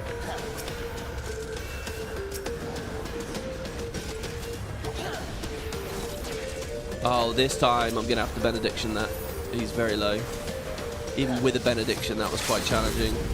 Oh, nice limit break. Very impressed with that. Oh, nice. I stunned his bad breath. That was a big old bad breath coming at me there, but I got the stun and it interrupted it. Holy shit, that went really well. He got super low, benediction, LB, and a big stun, and suddenly there was no risk anymore. No threat. See, this feels very similar to the normal mode. Am I just blurring them together? Like all these roads, it feels like we came this exact way and did this exact thing. Maybe it was just different enemies we were fighting. I don't know. Oh god, that vine hit me hard. Let's Curaga that, because I'll tag a little bit of a heal myself. Presence of Mind with the Holy. I'm enjoying how much I've been able to press Presence of Mind here. It's every 2 minutes, but it feels like it's been up every time I've wanted it in the dungeon so far. I really like this gameplay. Honestly, I really like playing healer. Nice. There's just so much more going on. The Boogeyman. Did we seriously not do this on video? Have I queued us into the wrong thing? I feel like I've talked about this already. So this guy goes invisible. I remember his mechanic. He goes invisible, so what you need to do is, like, kill these luminescences on him, and it, like, makes him visible. Like, he's over there, right? So we need to kill the luminescence. I think it pops, and it gives us this buff, irradiated. Luminescence is being stored within the body, and will result in an emission of banishing light. And I think we go over here, and when the light pop, there you go. See, it's like we have a timed bomb on us. Think of it that way. And oh shit, I have to play the game. Let's do 2 of these. Oh, that was a crit heal. That was awesome. Oh, that's a shame though, because you're going to have queued up already. So, oh shit, these guys are hitting me here.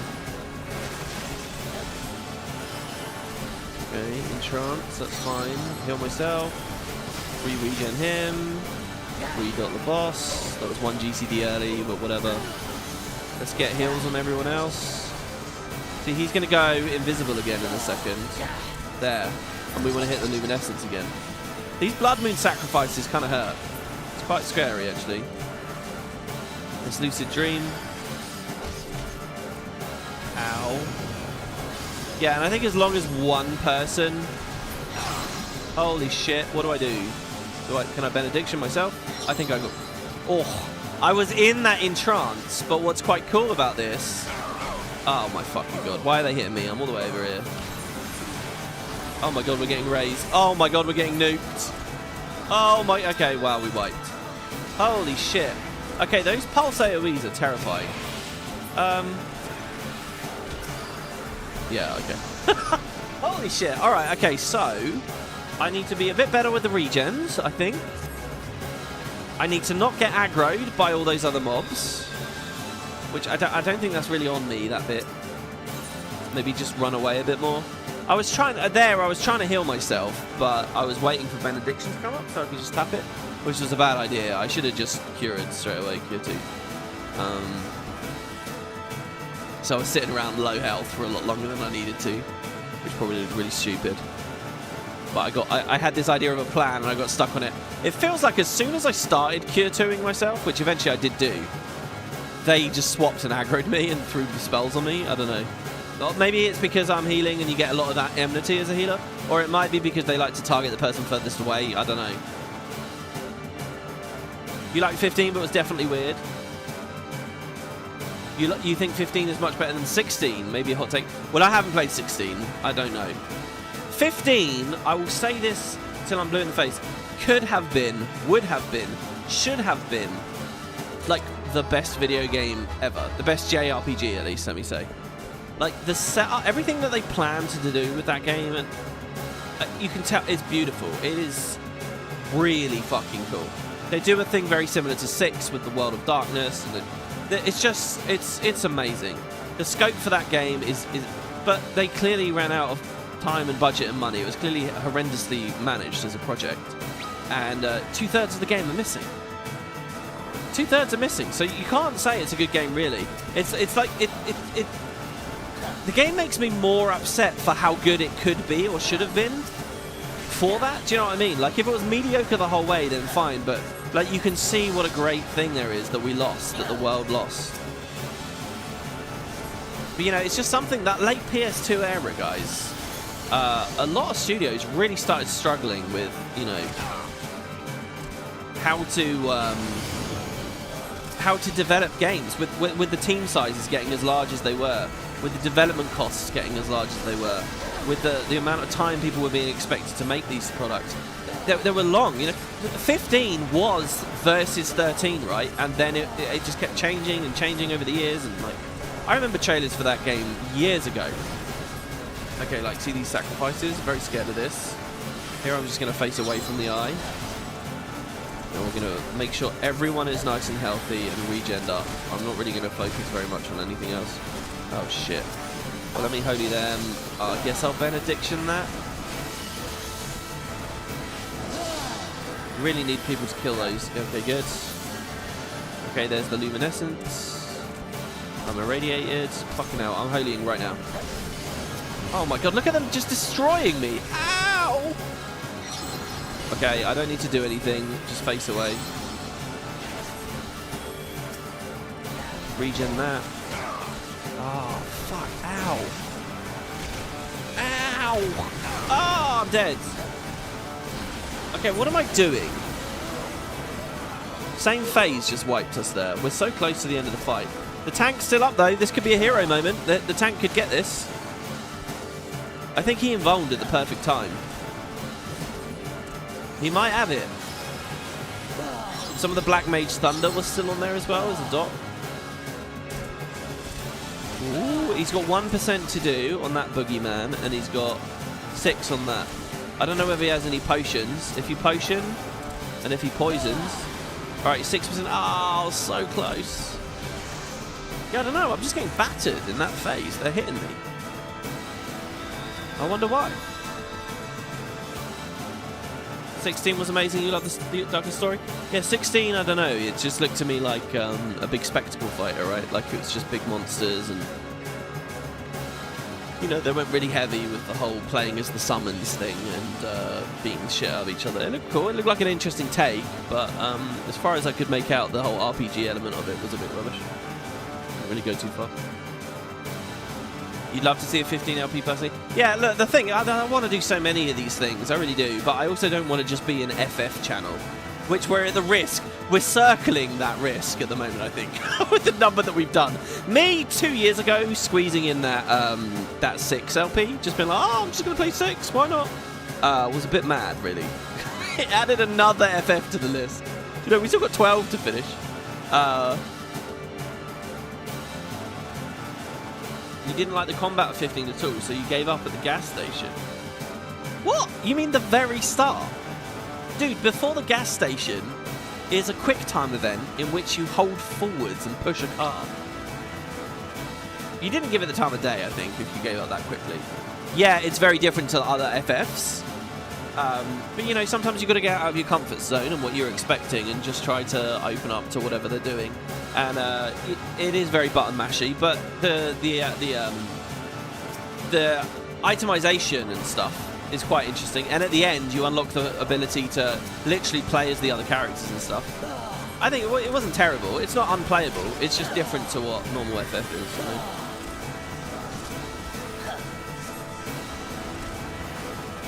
13, please. We'll just put them all on the list, all right? Anything... All right, look. Anything from 10 forwards is fairly safely on the list. I would like to do at some point. I'm not going to say no to any of those ideas. I think they're all cool ideas. I'm obviously going to finish 12. I'm kind of interested in 13 because I haven't played it for years and years and years. I really disliked it originally. But you never know with these things. Make sure this is all good. So look at these fucking things. I'm just running. I'm just not going to let them hit me.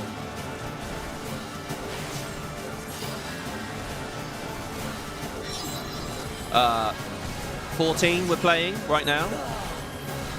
15 I'd love to do as an analysis of like, okay, what the fuck went wrong kind of thing. 16 I don't know. Literally I'm not interested in 16 really in any way. It's new, fine, but I've sort of lost faith I think in a lot of ways. But I'd really like it. Alright, here we go. Alright, Holy. Get the big stun in. Oh, they're fully resisting the stun anyway. It's a complete waste of my time. I shouldn't do it. Medica 2. Oh, we're just about keeping people in. It's these big AoEs. They're really scary. There, like that. Look, we're all bleeding now. Okay, I'm going to cleanse the tank of bleed. Myself of bleed. That guy of bleed. And this guy of bleed. Alright, and now we're going to go... Medica 2's regen is still up, so another Medica 2. Sorry, just a Medica. I wasn't in that eye, was I? Okay, good. Oh, perfect. We've nailed it this time. I don't know what we did differently, but I was able to cleanse and everything. Somebody's confused right now. Uh-oh. Oh, but we've so got it this time, guys. Well done, well done, well done. Oh, there's one more boogeyman. I always wonder what people must think checking out some of these FF discussions, just hearing people say numbers over and over. Oh, 13 this, 7 this, 10 this, 6 this, 5 this. You know, if you're even a little bit of an outsider to this shit, you're just going to be like, what the fuck is this? It's not going to mean anything to you. It must come across as like so impenetrable. Well, there you go, the boogeyman. That's the second boss. He was a good tough one there. Once again, that's in the sweet spot. Oh! Oh, this is going to be cool. Okay, this next room is a bunch of demon walls rushing in at you, and it's always super easy, and I'm never, like, scared. But this could be really cool on mid-eye level. Is it? Yeah, it is. Look at this. 4 walls. They're all coming in. Remember, these guys, it's white magic, technically, even though it looks like void sense stuff. They're all going to be coming in, and we've got to deal with this before they get to us. And always, when you get this in a roulette, you just wonder, like, they don't get anywhere near you. I wonder, though.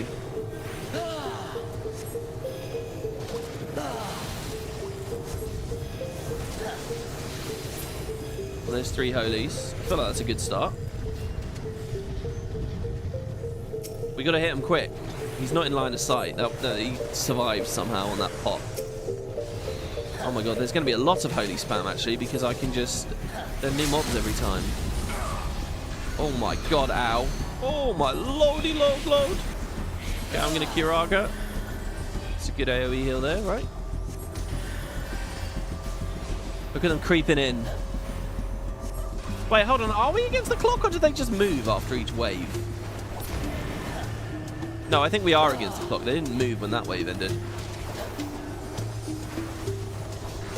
Good job keeping aggro here, by the way. With all these new targets, it is annoying as a tank. You got to watch when they spawn in, and you got to grab them quick every time. He's doing brilliantly. Right, let's arrow that one as well.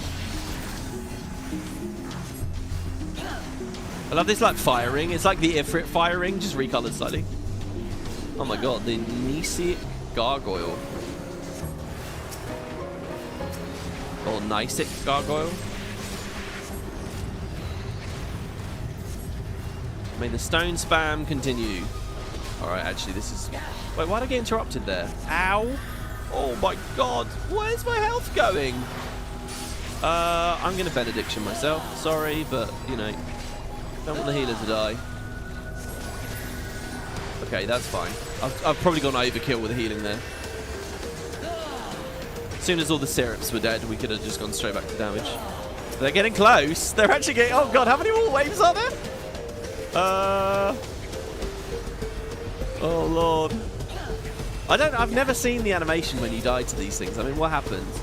I bet it's just really disappointing and you basically just get a black screen.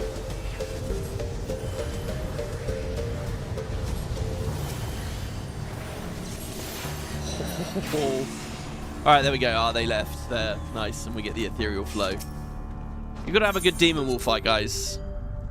Of course, we've seen the 12 one in that playthrough. How about 11? Well, yeah, I mean, we mentioned 11 a fuck ton in the last part. Again, I think it's interesting. I'd like to do it. Who is this? Wow, you really don't have much of a gap between the final boss and the second boss and the final boss, eh?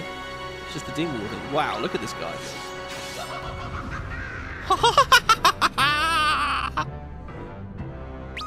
What a joker this guy is. All right. Oh, we're getting tips in chat here. This will trap one of us. We must attack the trapped person. Okay, I'm ready. Before his attack completes. So this is Triad. There's a bunch of void sent in all these stories that are not... We will see them... This is not the end of them. All we do is really just banish them back to the world of darkness. And they show up again. I'll go even further than that, actually, guys. So it's in an alliance raid. There's an alliance raid coming up where you get to see so many of these characters reappear. Okay, so tethers. Oh, and it's filling up the whole arena until they're all dead. Okay, good. He's casting this ability Wildcard. What's he got on him? Area of Influence, up, Stone Skin, and okay, he's invulnerable basically. Just get like none of this is standardized, unlike in Guild Wars, which is so much better with the boons and buffs. We get a million different effects and different. I guess you get different flavors for draw. Oh, it's me. I've been gooed. Oh, I can actually help. Shit. Thank you. Woo. Jester's Reap. Yeah, that seemed pretty easy to get out of. Let's regen him here. Oh, got some kind of like spirit weapons charging around. Whenever I see spirit weapons like that, fuck. Oh my god. Okay, all right. I didn't see that was an AoE. When did that even land on me? Whenever I see spirit weapons like that, it always makes me think of the Dark Alliance games, where I played a cleric, and I had spirit weapons, and they were so fucking cool. Alright, that Jester's Reap actually makes this fight kind of easy, because we get so much recovery time. Oh god, look, he's... Oh, look, I've been... supparated. So is the tank, and there's a mob off on the side. Holy shit. Alright, get out of the wild card and kill the thing. Oh god. Oh god. Oh god. Alright, we made it. Nice. That's pretty cool. I've never seen that mechanic go that far. Okay. Nice big AoEs here. Lucid dreaming. Whoopsie. Holy fuck. Shouldn't talk about it being easy too soon, eh? Let's ether here. That's due to my own mana mismanagement, don't get me wrong. Oh no, I'm in it again. Oh, I was trying to cheese the end of Kiraka. I was standing in the fucking thing again. Oh dear. Oh my god, we're getting another raise. That's OP. We have LB, guys, by the way. I don't think we're going to get to tier 2. I can swift cast, raise, soon. Where's his body? Oh, he released. Why? Oh my god. Alright. Oh, okay, we're all dead. Fuck! That's my fault, because I stood in that one AoE. Well, 2 AoEs. It's annoying because you get trained for a certain expectation of like what things look like. Before you know it, an innocent little thing and suddenly turns out, oh, this is doing loads of damage. Alright. This guy reminds you of Kefka? Or you guys are typing Kafka? You're like Franz Kafka. Alright, let's do this again, except not stand in the giant spinning blade thing. I'm sure we'll be alright at that point. Yeah, and that's a cool phase there, where the 2 oozes come up.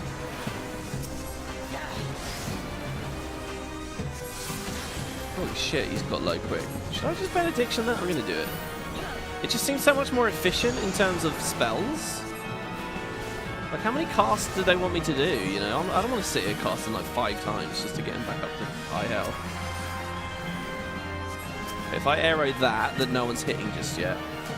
Oh, well, even then. Man, those things are squishy. Okay. So now, while we're waiting, I can make sure that I have Medica 2 on everyone.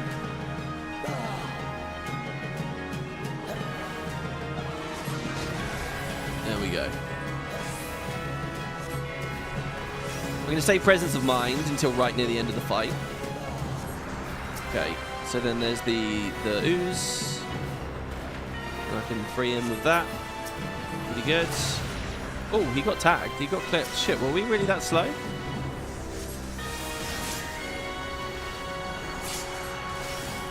Holy shit. Sorry, he's so low. I'm going to have to Presence of Mind just to keep him up. Look at this. How many cures? Okay, I'm not standing in it this time. He seems to have aimed it at Carbuncle. Is it moving? I can't even really tell. It doesn't move, does it? It's just standing still.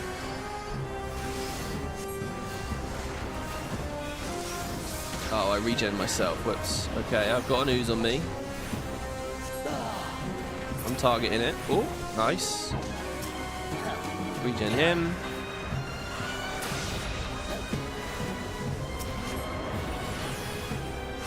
Lucid dreaming. Right, so what should we prioritize? I mean, the guys that can't move, right? It doesn't matter. They can still cast on the Troubadour. Oh, but then the AoE is going to expand into their... Oh, no, but that's fine. Wow, we did so much better this time. Oh, my lord. Okay, and again, I'm going to do the same thing here. I'm going to just conserve a bit of mana. And then as soon as the animation's over, Medica 2, regen on the tank, and a dot on the boss. And I think we're okay there with that. Oh, look, T2LB there. I hear he's casting Blackout. Oh. Okay, now's the Presence of Mind time. Alright, and he's going to do the ground target thing again. It's on me, it's on me. Move, move, move, move. Oh my god, I'm like stunned in it. Oh my god. Oh, there's 2 of them as well. Holy shit. I can't do anything here. No, don't let him beat me. Alright, we're good. Well, Presence of Mind sucked there because I got stunned through most of its duration. But we survived the mechanic.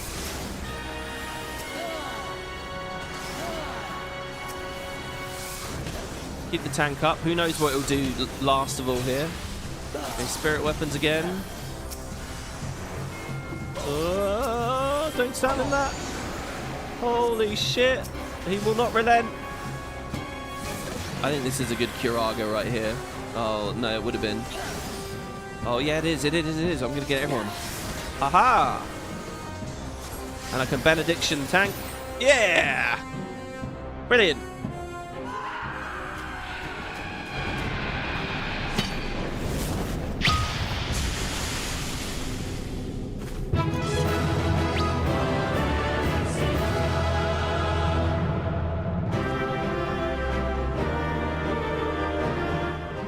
Farewell, Triad, for now. And there you go. And we get the slops of aiming. So that leaves us with one final dungeon. Now, you remember the end game took us to Nim, and it taught us about the Tombries. Oh, wait, hold on. We get a cutscene, post-cutscene.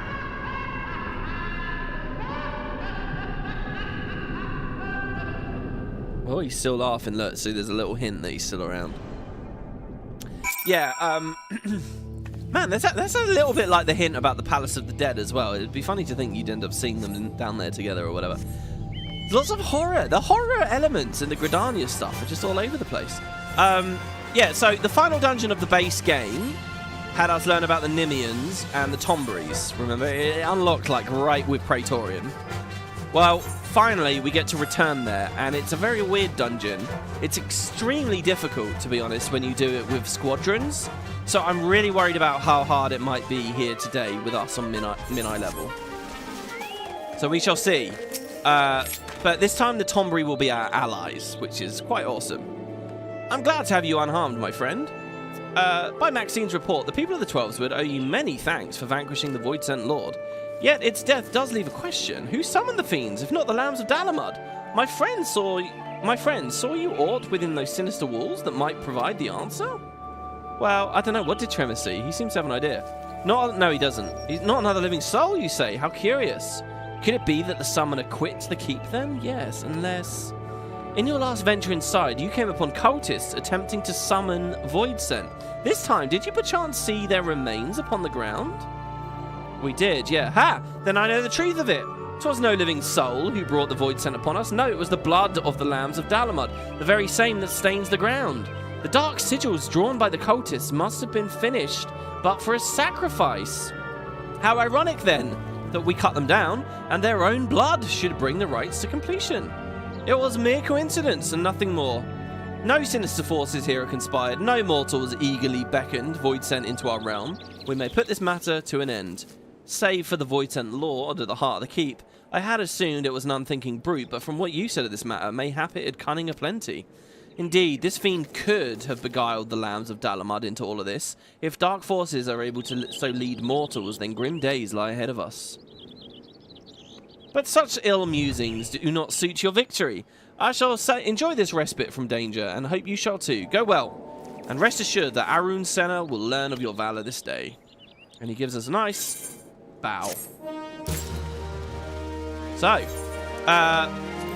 yeah, Tombris. Let's go do Nim now. Back to Vilbrand, but first we want to grab the quest, of course. I love that this leave quest is here. I'm going to leave it there. I like that UI. When do we do a Pokemon trading card game pocket stream? What the hell is a pocket stream? How would you do a TCG? I know that some streamers recently-ish, I guess, started buying ancient booster packs and, like, opening them, right? And they were getting loads of views. It's crazy, isn't it? Once you get a bit of money in your pocket, you can put on a show like that, and then the donations and viewership and everything you do doing it, you make all the money back. It's crazy, isn't it? That's not what you mean, is it? W, what's my favourite kitchen utensil? Oh, that's a... Hold on. That's a thing, isn't it? That's a question. Was that a Taskmaster question that was being asked? I think it was, right? In some of their pre-interviews? Oh, God. I think I had an answer for it. I'll tell you what. A toasty maker. Actually, okay, no. I kind of hate toasty makers because they're so annoying to clean. But I do like toasty maker. It's a very British thing as well. I don't think they really have them in many other places, do they? Toasties are awesome.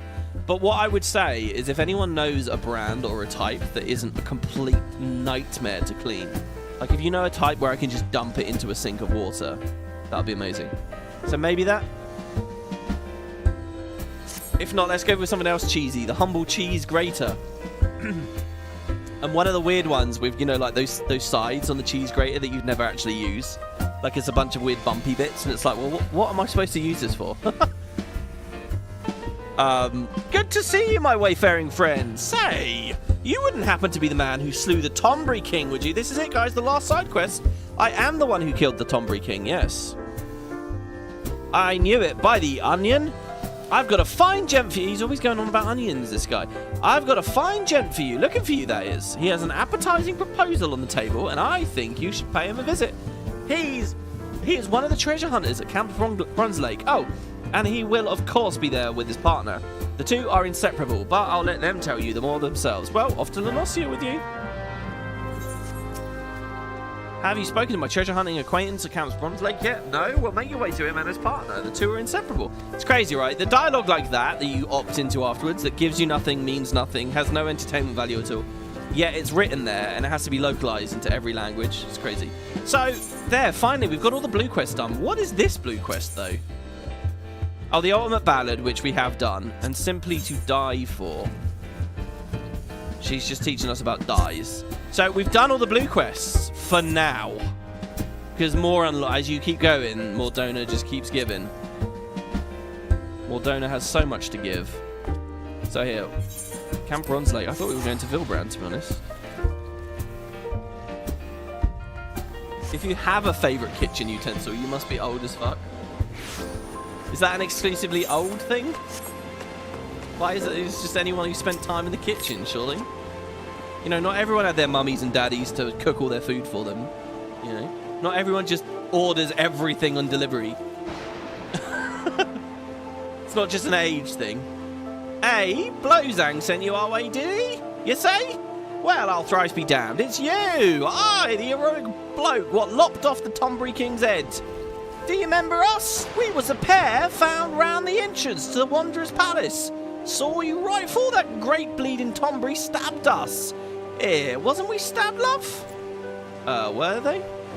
Indeed we were. 'Twas most unpleasant. Now, adventurer, you are here to do something we would prefer not to do ourselves. Venture into the Wanderer's Palace again. I like the way that this person looks. By the way, I think it's a girl and I'm voicing it as a man. Let's restart at the beginning, eh? Like I was saying, we was hacking away at the little Tonburys when the big one snuck up behind us. Well, we just tried to fight it off, but got the best of us. Never been in worse shape, just lying there, bleeding. Els, I thought we weren't long for the realm, but just as I was thinking of my last words, lo and behold, the Tonburys we'd been having it out with started treating us. Nursed us right back to health, they did. That's when we learned the truth about the Tonburys. See, they was only menacing folk because of a curse that you lifted when you slew the Tonbury King. A lot of them are, and twice as kindly again. Why, it was a right pleasure having him take care of us for a fair spell. It's a pity those peaceful days didn't last. A band of Mamajulja, what them call themselves the Silver Scales, came stomping into the palace. They say they're mercenaries, but they're nothing but the scum of the bleeding realm. The howling, the blood, and so many dead. As if that wasn't enough, the surviving Tonburys were locked away deep in the ruins. Why, in the name of the 12, do they deserve such a fate, I ask you? We had grown rather fond of the Tonburys while living amongst them. They have good hearts, no matter how odd their appearance. None of that should matter anyway. My fellow is Hyurian, and I am Makote. Are we lesser a couple for our difference? Should I think not? I should think not. He looks good with the rain on his paladin armor. Oh my god, that thunder. Did you guys fucking see that? Ah, my heart goes out to the Tonburys, truly. So to be so betrayed, so ill-treated, and locked away in some horrid dungeon, and by one's own people no less. My dearest and I know their pain all too well. We both have to leave our birthplace. Why you? Why, you ask? Simply because we were different. No, we will not sit idly by and let the Tonburys be subjected to such terrible treatment. Well said, love, but as much as we'd like to give the Silver Scales the boot ourselves, we can't stand up to a cartload of Mamulja. So, please, say you'll do it in our place. The Wanderer's Palace is the only home Tonburys have got.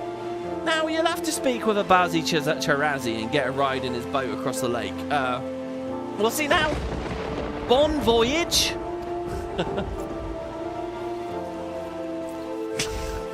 I just made myself giggle. Bon voyage. I think that's how he would say it. Alright, let's go. Look how I elevated the script there, guys. Did you see that? Beautiful. Right, so yeah, we already knew these are just Nemians. They had the plague and all that. They were villains. They were shanking us with their big knives before. But they're allies this time, and we're fighting a bunch of Mamulja. And I have to say, this is hard. So, let's see. Come on, that treasure hunter's errand, have you? Well, I'll take you across the lake, but be warned, it's a right storm on at the moment, and the seas are rough. The palace you're making for is held by the Silver Scales, and their leader's the most fearsome of the lot. Now, the Tonburys aren't friends of mine, but even I think the way the Mamulja have imprisoned them is wrong. Capturing them, turning them into thralls. Go and give those sellswords hell.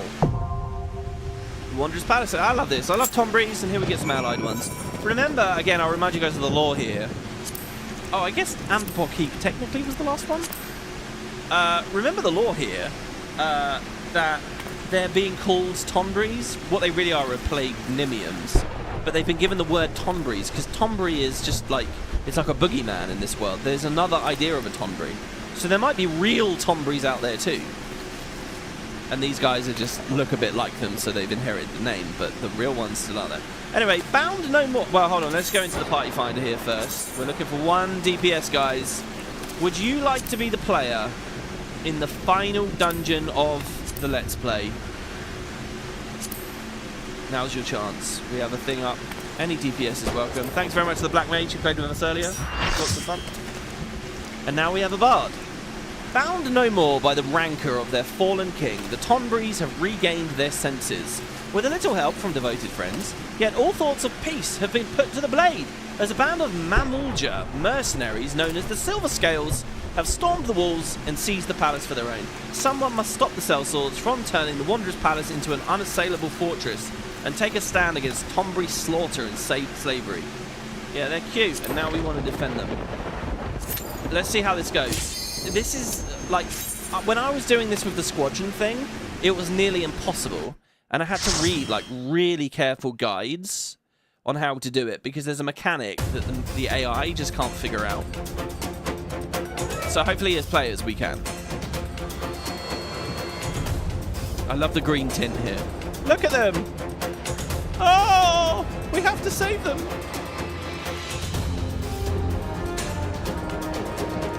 Oh, look, they're wounded and injured. Dude, this one's a good song right here. Tricksome, it's called. Oh, the lighting and everything. It's awesome. And now watch closely, because lots of them speak. Have you come to help us or hurt us? I've come to help you. I love the way they hold their little lanterns out. I'm looking for a good, like, model mod on Minecraft. There's a mod called Supplementaries, which makes the lantern swing. Oh, they're injured. No more. All right, let's save them. And they're fleeing. Oh, but where's, like, the big Tombrees? I want to see, like, a Mega Tombree on our side. Does that happen in the dungeon? I can't remember. Come, heroes of Eorzea. I think we're going to take almost identical route as before. Why? Oh, why?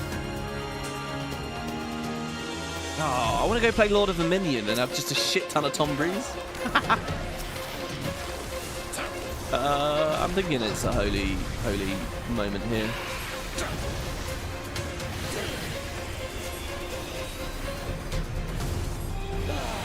They're not really getting hurt. This is a good sign.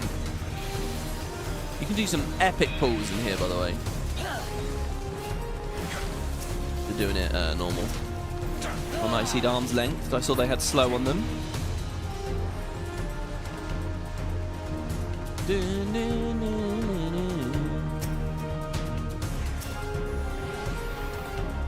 So I don't know what all these creatures are. They're not all Mamajul, right? I guess they're minions of the Mamajul? Oh, I probably shouldn't have gone for that stun. Isn't it going to stop them being able to chase the tank, I guess? Might help in some way, actually, maybe? Oh, shit. I think he's going for a big one. I'm scared. I'm going to swift past the first holy.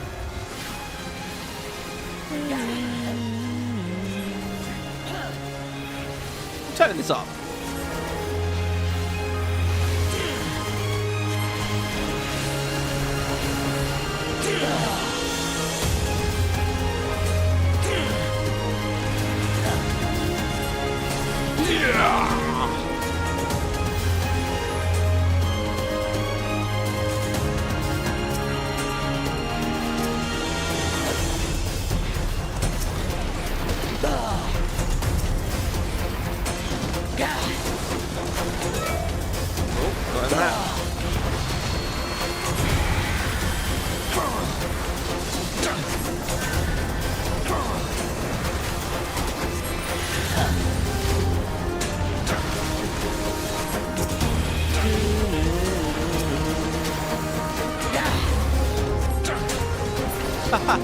In chat, Tom Berry saying, "Save my people, Trema." Oh, dude, it's just he went here right at the time. Oh, if anyone deserved a spot in this dungeon, it was Tom Berry. All right, so this boss again. All the bosses were really hard with the squadron. Let's see. Adventurers here. You brave to defy Silver Scales, brave or stupid. Let's see if I can remember how this works. Okay, that was some just big pain there on the dancer. Sacred Spear. Do we hit the spear? See, I think it's hard to get your squadron to target the spear. It might be that each spear in the area powers him up or something. Not sure. Right, let's get the regen up. Just assuming the regen is enough for now. A quick little medic or two. +1. That's a couple of stones. Another spear. Let's see, like if I target him while he's got while the spear is up, does he have a buff? No. Oof. But it appears to be burning us all. Oh, I honestly, the min-eye level dungeons have been one of my favourite things about this Let's Play. I think there were a couple in there that we didn't do, but the majority we've done, they've all been really cool. I thought it was going to be the extremes that I enjoyed the most. I mean, I did enjoy them a hell of a lot as well. I don't know. This has been a real surprise, though. Let me just put it that way. Spear. I can't cure this sufferation mechanic. Oh, God. Make sure that that bard is nice and healed up. Oh, nice. I refreshed arrow perfectly there. If you remember, the spears do AoE. Yeah, that's how it looks. This is very Garam Scythe waterway here, don't you guys think? Especially with the strings playing there for a second.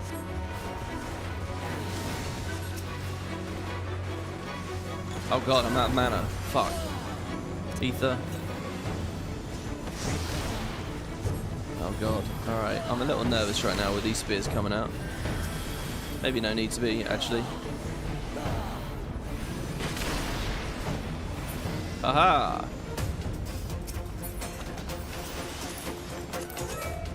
Back to the good song.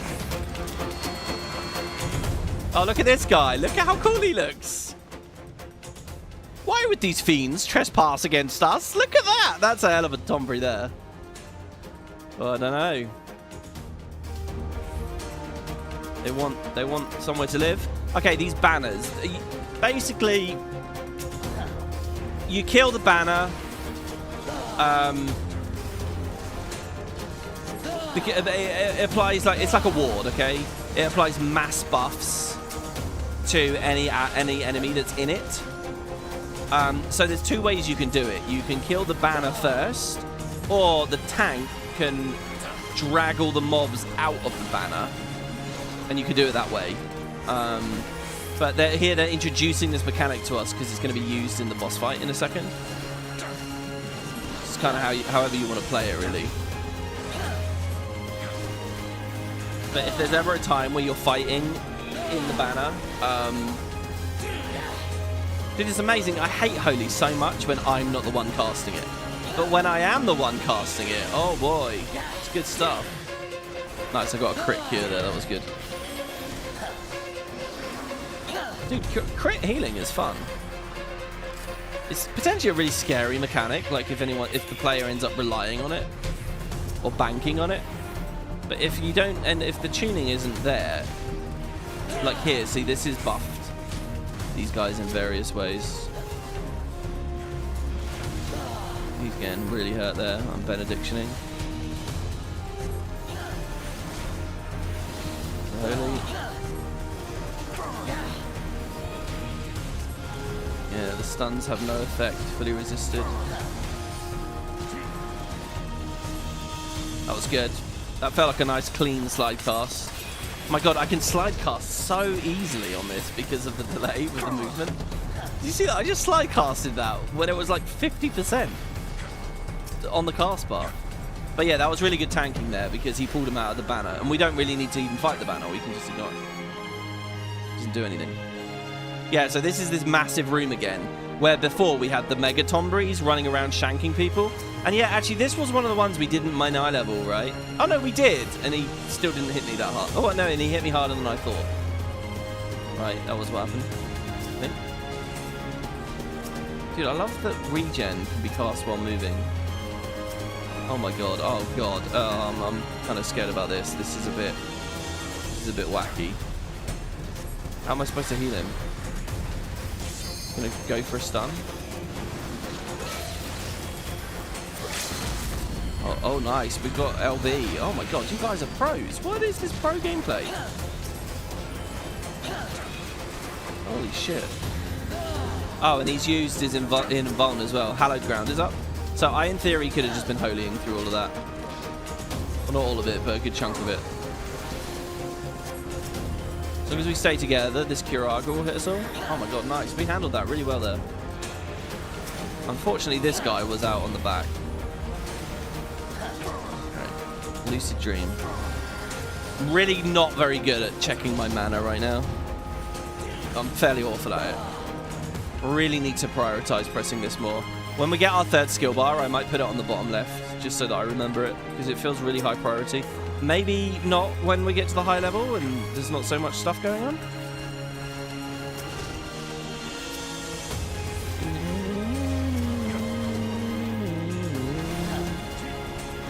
Right, quick swift cast Holy.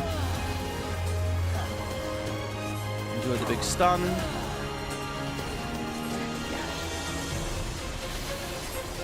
Yeah, that's the way to do it. I think you want to go Holy, another spell, and then Holy. Otherwise, they'll just fully resist. It's funny as well, because I love getting a white mage when I'm a tank. Because you can feel it.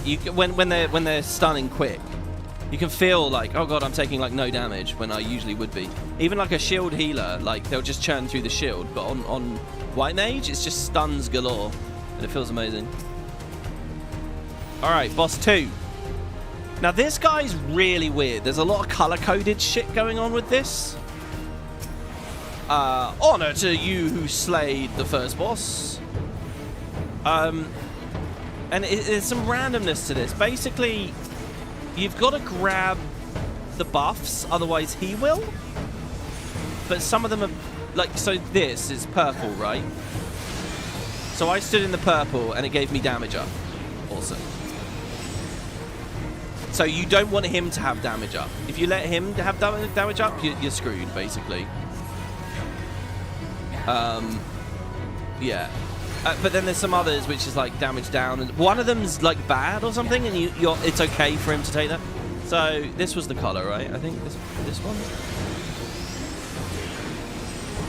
I think you can only take one, and this is basically just really hard when you have AI allies. It's like a really, really difficult fight. Oh god, he's gonna die and I can't help him. I'm sorry, I'm sorry, I'm sorry. I could have helped. I could have swift casted. Wait, why is that not? There we go. Weird. That lag felt very strange as well. What do I do? How do I help? Oh god. Curaga? Curaga the tank? Sorry about all of this. Sorry that we're wiping. I feel completely like, okay, that as well. No, here, I'm fire resist down. That's like really bad. Oh shit, I'm trying to do so many mechanics. Heavy, that's also really bad. But I can cleanse it. I've got to heal this guy, but also the tank is the priority. Actually, I guess I'm the priority. Oh my god, don't die, don't die, don't die. I got you, I got you.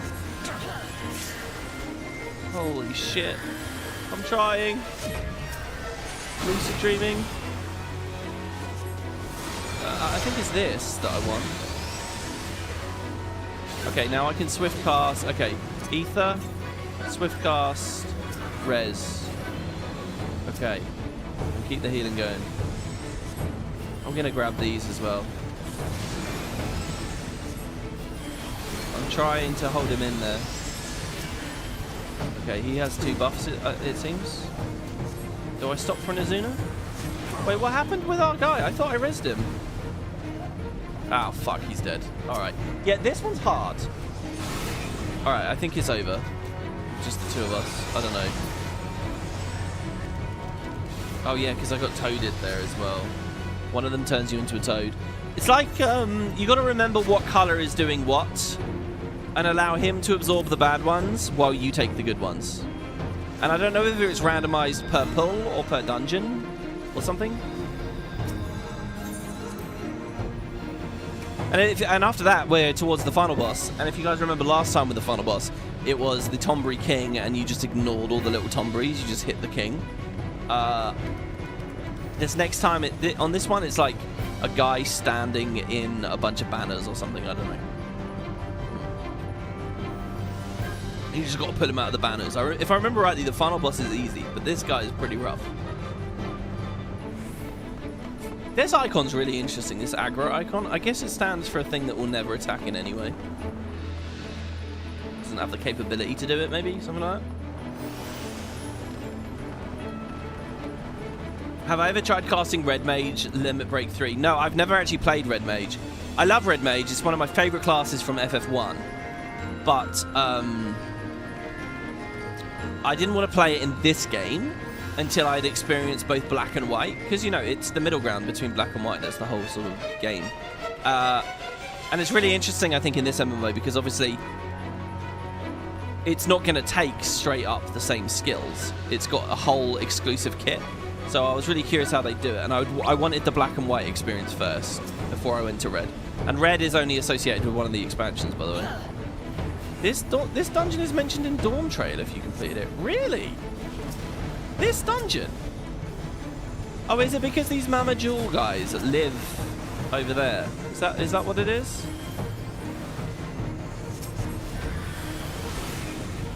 Right, so yeah, guys, when you see these totems... Like, there's a red one. So this pink one, so that bluey purpley one gave me damage up. Ideally, we want that on a DPS instead of me, because I spend a lot of time not DPSing.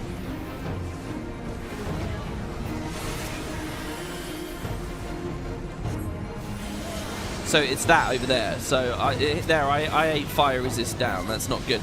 Really, we want him to eat the fire resist down, I think.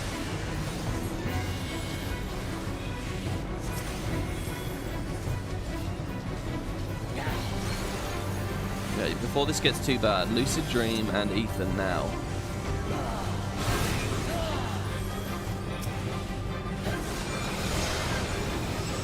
Yeah, so like, definitely don't let the boss eat these ones. Oh god, I've been fire resist down twice. That's really bad. Fuck, so's the tank. I was right at the end of getting him there. Now, if I just res him like that and then benediction straight away, like that. Oh, it's really hard, isn't it? Because everyone just starts daisy chain dying if the tank goes down. Sorry, it's my fault you died. Oh, see, we've got the totem thing again. See, and if people are dead, it makes the totem thing even harder.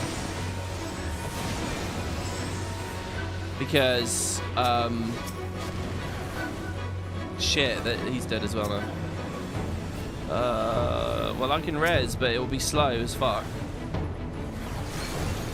I guess I just go for it. I probably picked the wrong target, right? The bard? No, I'm dead. We might have to look on Wiki how to do this. We really do all have to be on point. It's something, you've got to collect the totems, but don't collect the one that's giving fire resist down. That one's really bad. And it's going to cause you to get nuked. You have to leave that one on the board. And I think what it is, right, is it's random each pull. So we don't know on the first wave what color it is that's going to fire resist us down. See, someone in chat says red and purple are good to take. Is that true? Is it always true?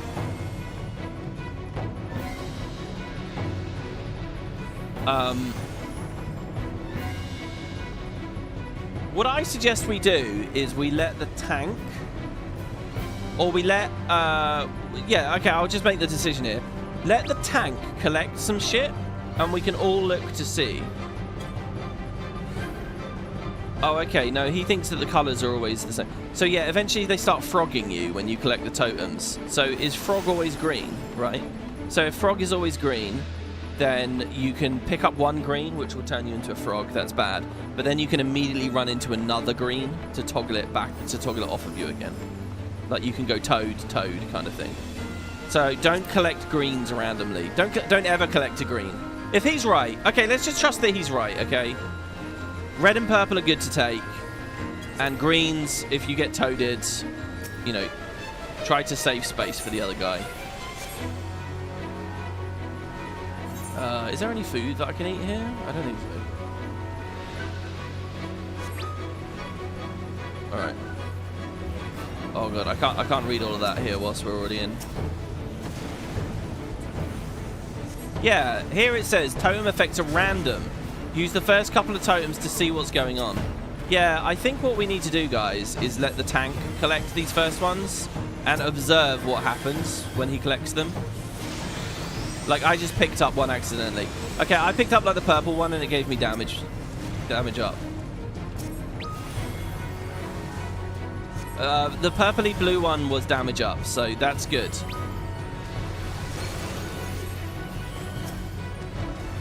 So, you can collect red, I guess.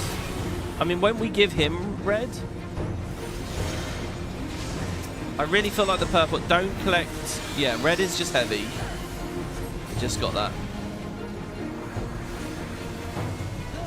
Fucking hell, he's getting battered. How is he taking so much damage? Oh, did he release already? No, he didn't. Okay, well, we've recovered at least. Oh, no, we haven't. This guy's died. I really don't know how the tank died that fast there. I was throwing a lot of heals on him.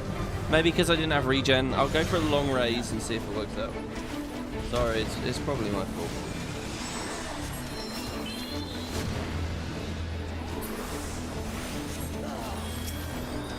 Right, I've tried to get everyone up here now.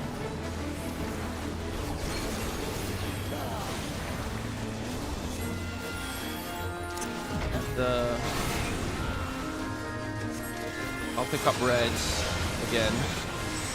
This is just heavy. I don't want to collect the damage ones. I want them to collect the damage ones.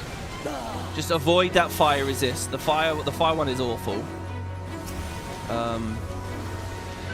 Okay, we got an MP issue, like a major MP issue. I guess I just sit and wait, right? That's what you guys said. I just have to sit and wait. Fucking hell. Alright, Medikara is probably good.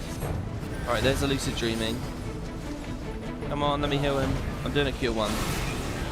Oh, yes, we got the proc. Okay, I'm getting the fire again.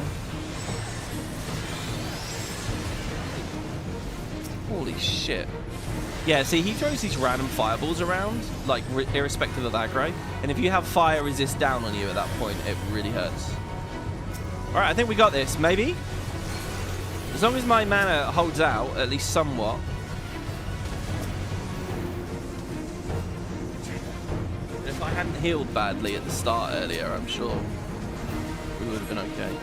I gotta keep people topped up here, though. Use my potent poisoning potion. Let me grab red.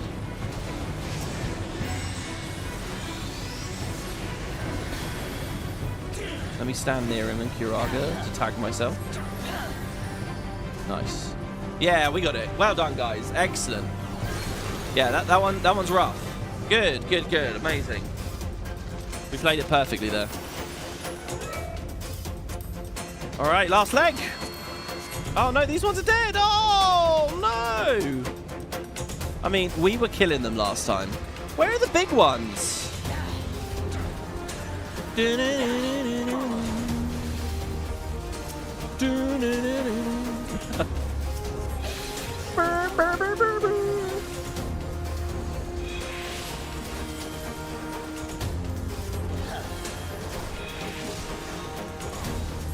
Let's turn off.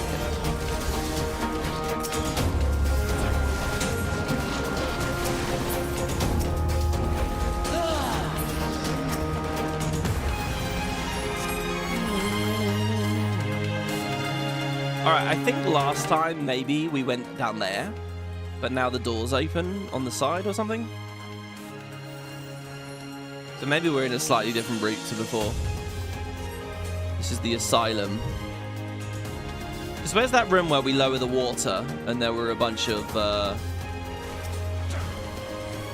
ooze when we lowered it? Are we about to go in there? Here's the prison, right? The thing is, I really can't remember what was in the normal mode, because we're going to break through that wall in a second. We're going to free some Tombrees from their jail cells, and they're going to break us out. And it reminds me, there's a bit in Baldur's Gate 3 that's a bit like this, where you bust a bunch of prisoners out of a cell in a wall. In Act 2 is where I'm talking about. Maybe some of you guys know. Let me out! Let me out! Yeah, where's the key, though? We got the key already? Is it in this treasure coffer? No. Thank you! Thank you! Or he started actually. He went, thank you. Here, look. He comes in. And this guy says thank you as well. Oh, I love these guys. Oh, they don't blow open the wall. They just open it. It's a secret passage. Here, this way will be faster. We'll be a few steps ahead of you. Alright, this is the room that we lowered the water in. I guess it's already lowered this time though, right? Maybe? Oh, no. No, we're about to lower it. I don't know. What even is going on anymore? What even is going on? That sounded very robotic the way I said that, didn't it? Oh god, there's a lot of poison and ooze and gunk and ooze and ick in here. Come on. Don't die. Jesus Christ, 4 stacks of debuff on them. I'm going to cure them. Oh, that's pretty cool. This is like Guild Wars here. Cleansing multiple stacks of condies. A purulent abscess. Ugh. A purulent pustule. Lovely. Of course, the Guild Wars UI for having multiple condies is amazing and way better, you know, like you see all the numbers like flowing like water. Oh shit, I got pulled by the Nyx. I think I can squeeze in a holy. There's nothing better than stunning Nyxes. If playing tank and melee DPS has ever taught me anything, it's that. I fucking love them doing that giant charge up and you just go bang, low blow, and you just interrupt it. It's funny as well because when you're a DPS and you're in the orange and you're thinking to run out, suddenly the orange circle disappears and it's always like, oh shit, I've been too slow, like, but it's not that. It's that someone stunned it and taken it away. They really should have like a little flourish on the ground telegraph. Like if it ends because it got stunned, it should flicker red as it dissipates, maybe, or something. You know, just a quick little flash of a certain color, maybe green, to show safe. You know, maybe red would be to show it's ended prematurely in a bad way or whatever. This is nice. We've got the Pelotons going as we run through. This is it. That's the final door. See, how did I get aggro at the start there? I hadn't even cast anything yet. Regen? That was it. Yeah, the double holies are not a good idea because the second one is just saying no effect. But then it is doing damage. Basically, the previous stun hadn't expired yet, so my temptation there was to just holy the whole way through that fight and eventually benediction the tank. But I kind of don't want to do that before the final boss. Here we go. Speaking of which, remapping the realm. I think, guys, we've been everywhere in ARR now. Oh, maybe there's one place in Limsa we didn't unhook.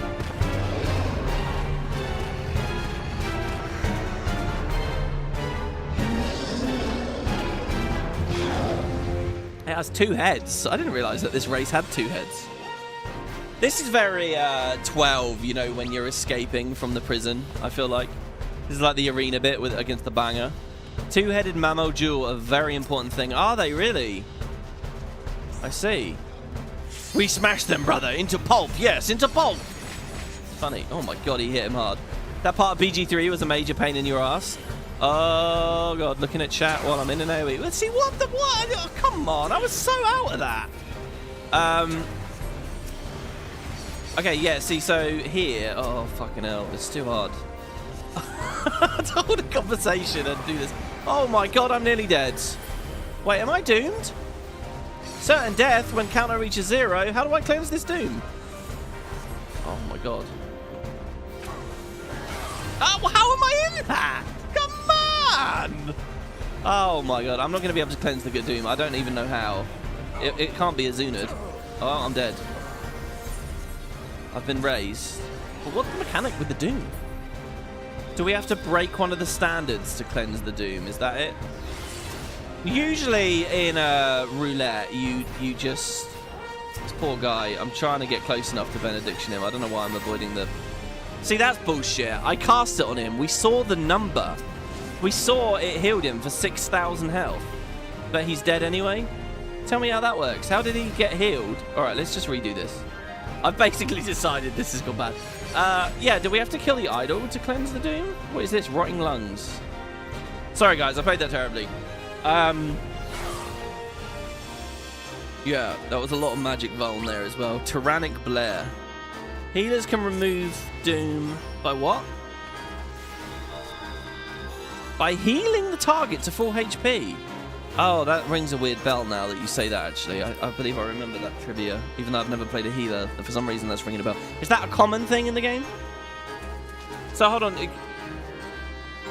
Do I have to direct target hit? Well, we'll see. I'm just hoping that regening up to 100% health counts. I'm a little bit worried it might not count. You need to heal whoever has the doom to fully remove it. Okay. Yes, that's weird that you're not allowed to Azuna it, but you are allowed to heal it. It's strange. And in a weird way counterproductive, because I'd taken damage there. My instinct would have been just to heal myself. But I saw doom and thought, well, that takes priority, so I wasted time casting Azuna twice, maybe 3 times. If those had just been healing GCDs, I would have accidentally passed the mechanic. But because I noticed I was doomed, it doomed me. It's an inconsistent mechanic? Yeah, it seems to be, yeah. But that's okay. By the way, these rooms look cool.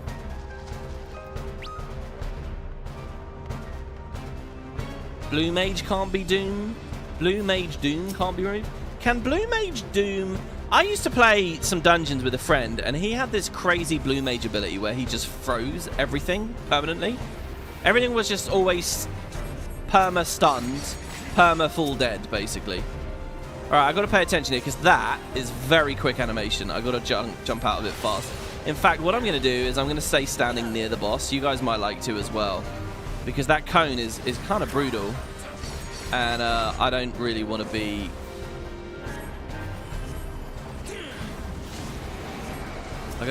he's doomed. He's doomed. How much time has he got? There we go, we cleansed him. Oh, fucking hell. Oh, this is quite hard. Oh, one of us got hit by that one. Yeah, I think the closer you sort of just linger around the boss, the better. Because like there, see how easily I avoided that?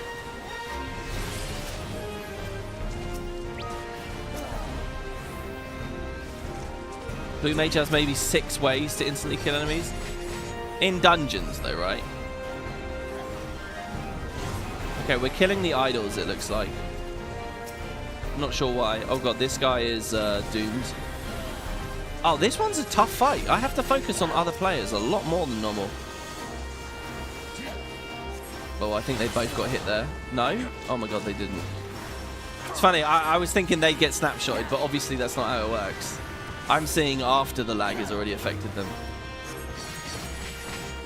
He's got some weird effects on him, so I'm going to just Azuna them away.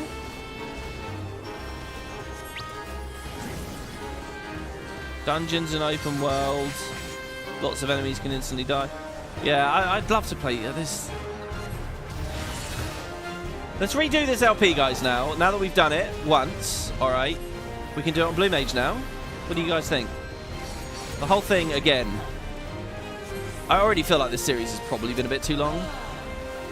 Maybe I'm wrong about that. Oh, God, this is kind of rough. I've got 16 seconds.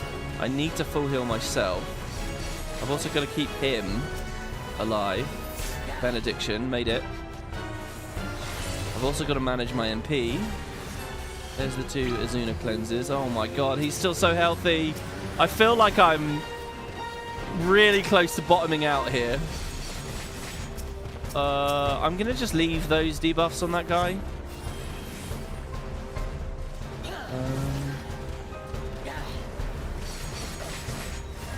Probably a cone coming. Yeah, nice.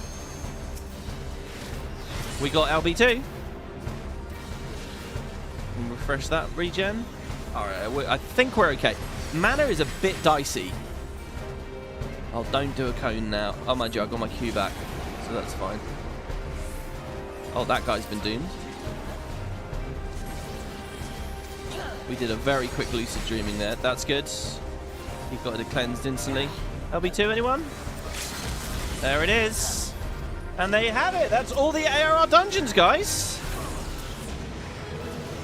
Woo! I don't think 0.55 has one. And we got a level from it as well. Yeah, look at the team there. Yeah, that's right. Oh, look at all the Tomberries. Ah! Oh, God, they're horrifying. It's playing the fanfare again. Man. So what happens with their story here? Dawn Trail references these Mama Jewel, but not the Tomberries. I want them to do more with them, but as far as I know, in none of the expansions they have much of a story. He says, that'll teach you. They're like very fringe. Can't we have them like leave this place now and come hang out in the cities or something?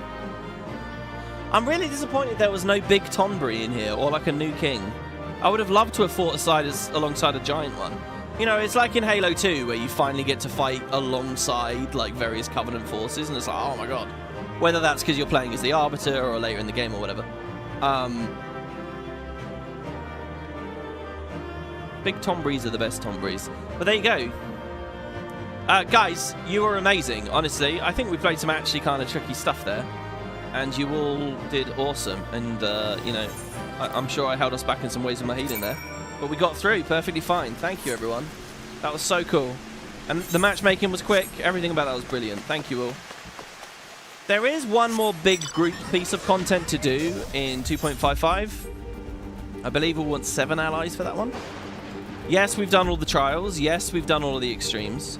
But there is something that used to be a trial and is not anymore. And I'm assuming you can have a bunch of players. Maybe not. I don't know. I guess we'll see. Here, have you swept the sellswords out of the palace? Ah, that's so splendid, lad. Our thanks to you for saving the Tombies. Honest Tombies. Allow me to add my thanks to his, sir. You have our gratitude on behalf of the Tombies as well. I think they truly deserve succor. Can you imagine losing your entire being to hatred? Little wonder the Tombies became monsters. Neither of us are strangers to hate. Growing more spiteful with each passing day is sadly the province of those who are shunned by all around them. And he nods. Yet malice will turn us all to monsters. A Tombury told me as much one day. It gave me pause to think of wandering for ages with a heart ruled by rancor. Aye, the Tomburys have known more than their fair share of hard times, so from here on out, we want to make sure where they live stays a sanctuary. Fortunately, while there's venturers like yourself out to knock invaders about, we won't have to fear for the Tombies. Now we're off for a right old reunion. Good fortune to you, friend. That's so nice, you know, because these guys were being hunted by them originally. They're kind of terrifying.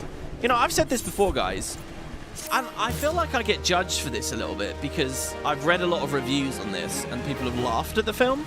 But honest to God, one of the most like rattling, scary movies I've ever seen, and we're still around the Halloween season here, you guys might like to watch it, is It Follows. That movie really creeped me out. I thought it was a really cool premise. It fell off a little bit towards the end, but you know, whatever. I thought it was a really good film, and it really did creep me out. Just this idea of this thing that's constantly following. I think you can get really picky about it and be like, it's so slow, you wouldn't have to wait. You know, but keep a little bit of intrigue about it and just have a bit of imagination. I think it's a really creepy, scary thing. That movie, It Follows, I love it. I think it's a good film. And like I said, it's one of the only horror films I've ever seen as an adult where I felt a bit weirded out by it, you know, at night or whatever. And Tomburys are basically that, you know. Slowly creeping, coming towards you, bang! You know, then, pow, right in the kisser, or whatever, you know. A shank in the ribs. Tomburys are cool, I'm just saying. If that guy had first-hand experience of getting knifed by one, I think it's very, very nice that he sticks it out and he stays around them. And look at this. This is just crazy. This storm's been raging this entire time. Well, there you have it, guys. Trema's done. You've seen almost all there is to see about ARR. I mean, pretty cool stuff, I think. What have I missed? I mean, look. There's a bunch of crafting disciplines, and there's other classes, you know, combat classes that I haven't played, and fishing, and, you know, a few things. But for the most part, That's a Realm Reborn. Sans the final story patch, which will be starting next time. And coils, but don't worry, I have a plan for that. So thank you all for watching. I suppose there's Hildebrand as well, and the delivery moves. I have plans for all of these things. Most of it's done. Thank you very much for watching. Thanks for keeping me company in chat here today, guys. As I've said many times, having an active chat means everything to me.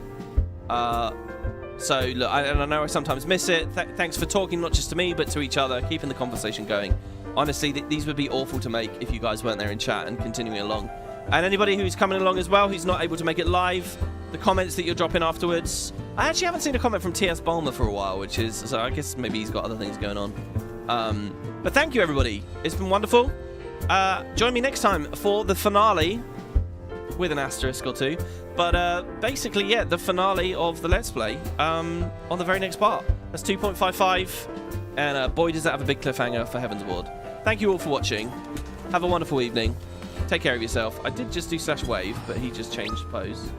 This is bizarre. Why is he not waving? Yeah, and to those of you guys who played with me, it's been lots of fun. He's not waving. Trema doesn't want to wave goodbye. I don't know why. Oh, is it because I had caps on? Jesus Christ, talk about insanity, doing the same thing over and over, expecting something to change. I had caps on. There you go. Thank you, everybody. Hope you enjoy. I'll see you next time. Bye-bye. Does he retire of old age? Well, no. Well, maybe. Oh, we'll see. I have an idea.